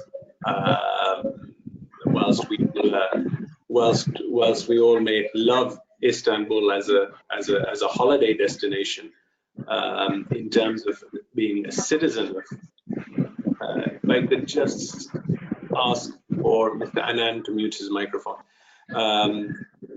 If you look at Turkey as a citizenship, if you look at Turkey as a citizenship destination, it has a number of disadvantages given some of the political challenges or its desire to have political influence on a global stage, which may in future create problems for certain of its citizens. So, clients don't wish to go out of a frying pan into a fire. Anyway, let's get back to this table. If you look at the investment amount, it's approximately a quarter of the highest EB5 stipulated level, or half at the 900,000 level. There's no requirement for full-time positions. The business is your own. You manage the business, and any profit and loss is down to your efforts. It's not 900,000 or 1.8 million on the EB5 tied up in a fund being managed by someone else for no financial return. And also under the E2, if you're not spending 122 days in the United States, you're not subject to taxation on your worldwide income, which is a really interesting thing for the entrepreneur. Because let's take an example. We have a family coming out of Ahmedabad, or they're in the manufacturing business. They decide that the wife and kids want to be in the United States for education reasons. Wife and kids move to the US under this Grenada E2 option. Main promoter remains in Ahmedabad, visits them for 121 days, doesn't fulfill the substantial presence test. Worldwide assets do not fall under the ambit of US taxation. If that individual also has a third-party home, let's say in the Gulf as well, where he spends a significant amount of time, doesn't fulfill the days to obtain tax residency in India, could be a very interesting opportunity for that family, and they could enjoy certain tax benefits as well. So these are all things which need to be thought through, and we always advise clients to look at this from the outset and put all these right structures into place, because there can be some very significant tax savings once this is put into place properly from the outset. This whole process can be done in 6 months, and there's no minimum length of stay. The source of funds is also much less onerous than under the EB5. So, has a lot of advantages. Is it right for everyone? No. Are there certain people who won't qualify? Yes, it's really only people who can run their own business. So professions which cannot be structured as vocations, we still advocate the EB5 being the right route. All right, we could forward, please. I always put this slide up because I think it really cements the point that ultimately, people have done this before. Arwa, one slide forward, please. People have done this before. People have moved from, this is a case from a family from China, which has moved to the United States. Here are their E2 visa samples. We've had clients from India. We've had clients from Ho Chi Minh City. We've had clients who reside in Dubai. These are now being issued on a weekly basis by US consulates around the world. Mr. Trump's recent proclamation on immigration didn't affect the non-immigrant visa. That is what E2 is defined as. Yes, there is a review on all visa categories, but everyone takes comfort from the fact that in Mr. Trump's first proclamation, he carved out EB5 on the basis it was an investment-based visa. E2 is also an investment-based visa, and given its foundations in bilateral treaties, it would be very difficult for Mr. Trump or Congress to take any immediate steps against it. So I think that is one of the advantages E2 has over the L1. And I think there was some recent literature which was published on this in Forbes from a couple of days back, where L1 and H1Bs were where it was hypothesized that these were going to be called into questions in the next 30 to 60 days. However, there will be a lot of noise around immigration, as it is an investment year after all, and there'll be a lot of noise on China as well. If we could fast forward one slide, please. On this slide, I've highlighted the costs. As you can see, it's an inexpensive route. 220 is the investment in the hotel. Balance is on government fees. Majority is paid on approval. There's some amounts which are paid at the outset to the government in pink. Due diligence is done on the file, and then on approval, the balance is paid. If we could fast forward one slide, please. A little bit about what we're building. We're building a Six Senses hotel. For those of you who may not be familiar with the brand, it is rooted in sustainable principles. It has been named by Travel and Leisure as the top hotel brand globally for the last 3 years. And we're building something which is very compatible at this moment for tourism in the post-COVID landscape. So if you look at our site, it's 26 acres. We're building 100 rooms, 40 swimming pools on this site. There's no corridors, all open spaces, low density villas, 3 meters social distancing in all the restaurants. And this was all designed before pre-COVID. So I think somehow, however it's worked out, this is really going to become one of the destinations of choice for the luxury traveler post-COVID. Now, why am I showing this to you? Aside from encouraging you to come and visit us in the Caribbean, but having a hotel designed in this way, it really provides the thesis for, or the basis for, the return on investment, which also your clients are looking for, because it's not just a citizenship. Everyone's also looking at the investment as a standalone. Is there sufficient demand in the post-COVID landscape for tourism to generate the 2 to 5% which Mohammed has presented today? Yes, the world recovers, and within 18 months, by the time the hotel opens, that will be in place. We've just started construction on this project, and I argue that those returns could actually be higher, just given the way that this hotel has been designed. So, ladies and gentlemen, in terms of concluding, what I will say, one slide back, please, is that we've been given an opportunity by these islands. It provides an opportunity for us and our children to obtain second citizenship, which has a number of benefits. And in return, we have to support the island through the support of our investors, my board, and my fellow shareholders. We're committed to the islands in which we work. We've supported them in times of challenges. We work closely with their children, their families, the entrepreneurs in society and the community. And we have to integrate, because as foreigners, when we're given an opportunity in a foreign land, we have to reciprocate and become part of society. So that's a little bit about us and the opportunity, and I'd welcome any questions.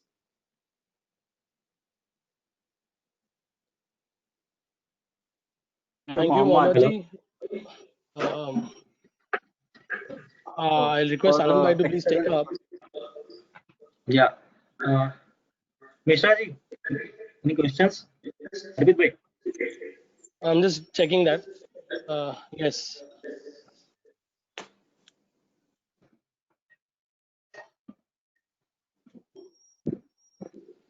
Someone has been okay. So, are there any opportunities for chartered accountants, Mohammed ji? Do you see specifically?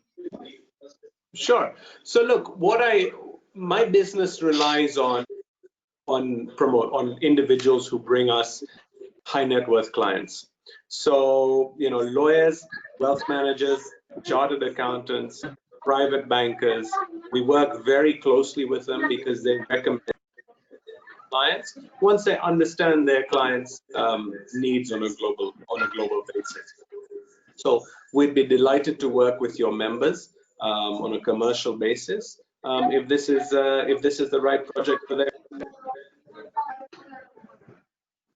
There's another question. What is the recurring cost and taxability? Any fixed? Sorry, 1 second. Fixed annual commitment. No. What is the recurring So cost and tax? Yeah. there's no recurring costs and there's no taxes. So Grenada says if you're a non-resident, you're not taxed on any of your income. If you're a resident, you're only taxed on locally sourced income and not on your foreign income.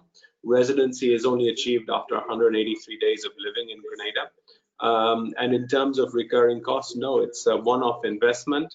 The hotel generates revenue, and from that revenue, all the expenses are paid in the waterfall, and what's left at the end is transmitted back to the investor as their return.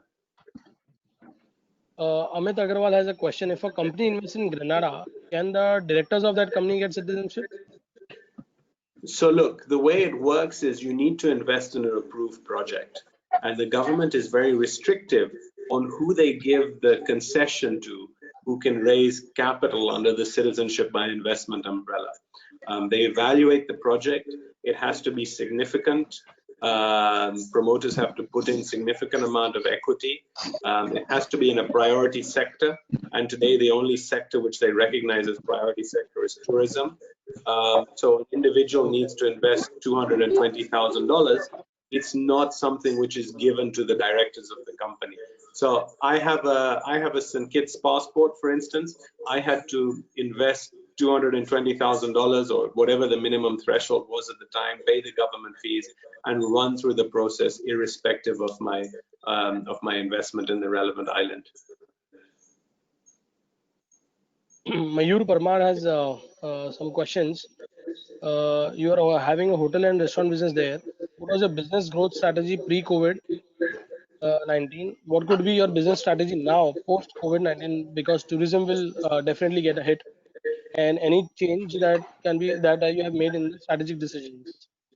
Sure. So look, we have 2 hotels which are open today in the Caribbean, which is separate from the Grenada proposition I put forward this morning. As regards Grenada, we're under construction. Hotel will open in November 2022.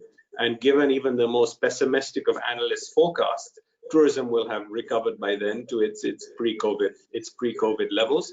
And as I touched upon during the presentation, for the luxury traveler who remains conscious about pandemics at that stage, the hotel has been very well designed to attract that traveler, and as a result will become the leader for that. However, let's look at our 2 existing hotels, because I think this is a really interesting philosophical discussion. So Park Hyatt in St. Kitts, similarly designed, very spread out, as well as the Kempinski Dominica. We had to temporarily shut both of those hotels at the order of the government. Remember, both of these islands shut the airport, and the feeder markets for both of these islands are the United States and United Kingdom. So we shut both of those hotels 2 months ago, and we're almost finalized with the reopening date, which will be in Q4 of this year. Bookings, surprisingly, I was expecting a much softer demand in Q4, but based on bookings which have been made, it remains viable to reopen at that stage. So we have a lot of conference business in St. Kitts. We have 7,000 square feet of very very high-end conference space, but that's only supported by a 120-room hotel. So what we found is a number of the US companies, where previously they would have taken 60% of the hotel, have come to us and said, we want to buy out the whole property because we don't want to be with any third parties.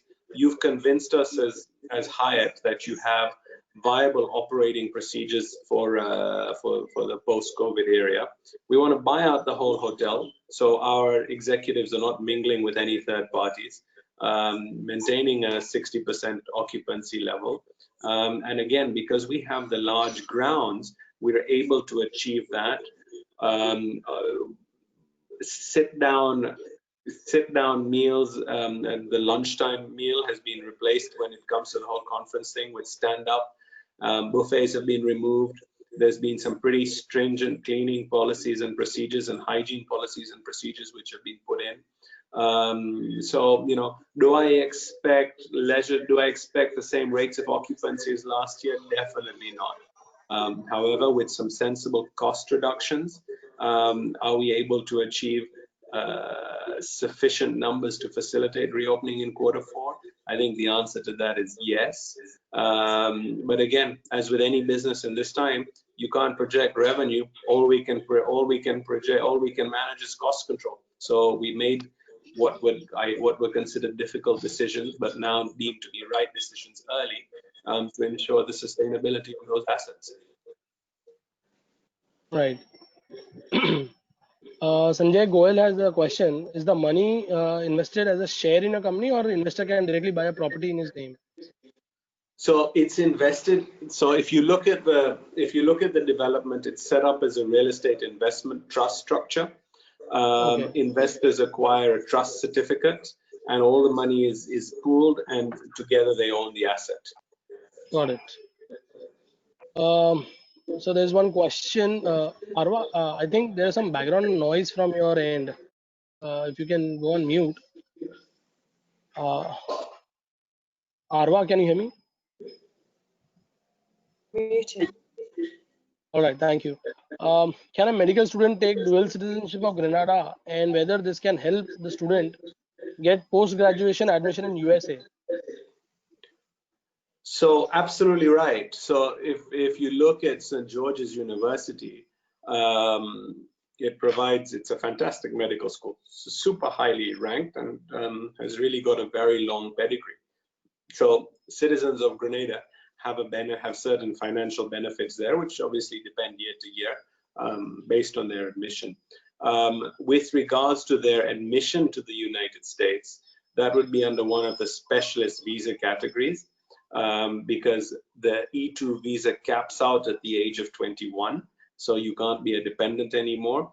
And if you are an E2 visa holder, you need to be running your own business. So if that medical individual or that medical professional decided to set up a clinic, he could use his medical clinic as the basis of his E2 application. But if he's working as a doctor in a hospital, then it would be difficult for him to structure that as an E2 investment. So what is the acceptance ratio of E2 from Grenada for Indian citizens? So look, we haven't had any rejections, and that's because we really choose the right client. I've rejected clients when I don't think they're going to be strong enough to pass the interview. Mm-hmm. You're quizzed on your ability to run that business. So I'm sure for all of you in this presentation, you could all pass that from flying colors. But if you have no business background, the business plan you put forward doesn't make sense. Yes, there's a certain amount of education which can be done and all the rest of it. But ultimately, a rejection doesn't help anyone. Let's put it like that. So we're very careful when we take clients. Any lockdown period for investments? 5 years. Locking period. I think. Lockdown is on all of our minds at the moment. So 5 years is a lock-in for Grenada. After 5 years, you can sell the share to someone else who wants a passport, and you maintain your passport in perpetuity. Right. So that were the questions. Can we have Arwa for her closing comments on this? We can take quick comments. Arpit, before Arwa comes in, I got 2 questions for Mohammed. Yes, please, Murtuza bhai. I forgot you are there. So, Mohammed, the first one which you mentioned about, mainly from the chartered accountant's point of view, assuming if they were to refer their clients to you and you say there will be some commercial arrangement, what will that be? I don't want to put you on a spot. If you don't want to answer, is okay. But like, how much can they expect so that then they can accordingly plan out Are and we introduce? negotiating? Are you negotiating on behalf of your members? We want to work out a collective rate, Mutsabai. Just trying to find out what is it that you're offering. So look, ultimately, look, when we refer the client, the commission rate is about 10%. But our pachi wat kari shake ke how everything would come together. Okay. But again, we can And enter. Sorry, please. great. Thank you for that. At least we now know, okay, like what is that amount about. And one other thing which I wanted to ask you, like say, assuming someone takes up this Grenada citizenship, and like you mentioned that they need to stay there for the initial 6 months period, can they pick up some job? What are the jobs which are available if they want to start something in the initial period there? Mutsabai, you don't have to go to Grenada or even visit Grenada to get citizenship. So all can be done from your house in Mumbai. You can work with Arwa, she'll prepare the file, submit it to Grenada. 3 months later, you get the passport, and then assuming it takes 2 to 3 months to get the E2. So my 6 month was, the whole strategy takes 6 months before you can go to the US. But during that 6 month period, you don't have to leave the comfort of your own home. You don't even have to go to Grenada, and you go straight from Mumbai to Miami or wherever in the United States. Okay, thank you, thank you. So over to you, Arwa, for your closing remarks, and then I'll request Anand to do a formal vote of thanks. Arwa, over to you. Thank you. So I just want to say thank you, Murtazabai, Arpit, Anand, for hosting this today for us. It's been a great opportunity for us.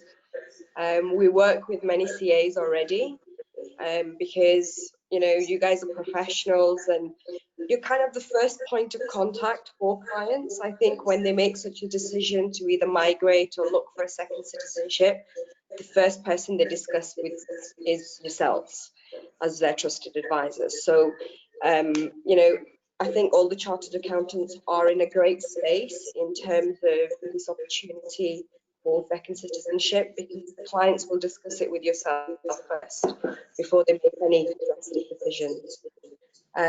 So please, whoever is interested, get in touch with myself or Mohammed. We have a team in India also.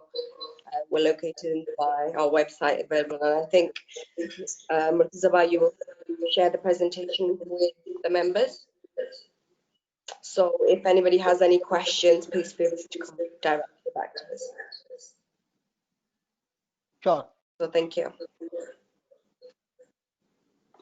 Thank you, Arwa, and thank you, Mohammed, for the excellent presentation. Now I'd request Anand, Treasurer WIRC, to do a formal vote of thanks. Anand, over to you. Anand, you will have to unmute yourself.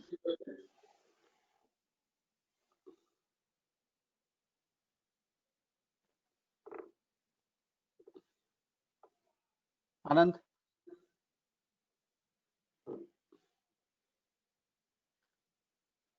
Anand, can you hear me?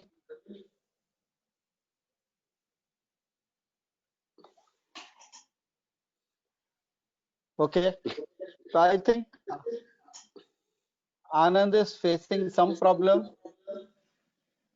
So then let me do the task of doing a formal vote of thanks.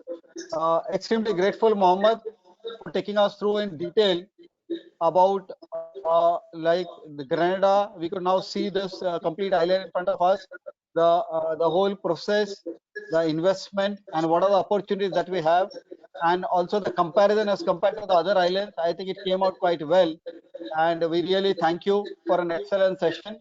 And looking forward to our members to connect you. We'll upload this presentation on our website, and we'll also circulate to all the members. They can reach out to you directly.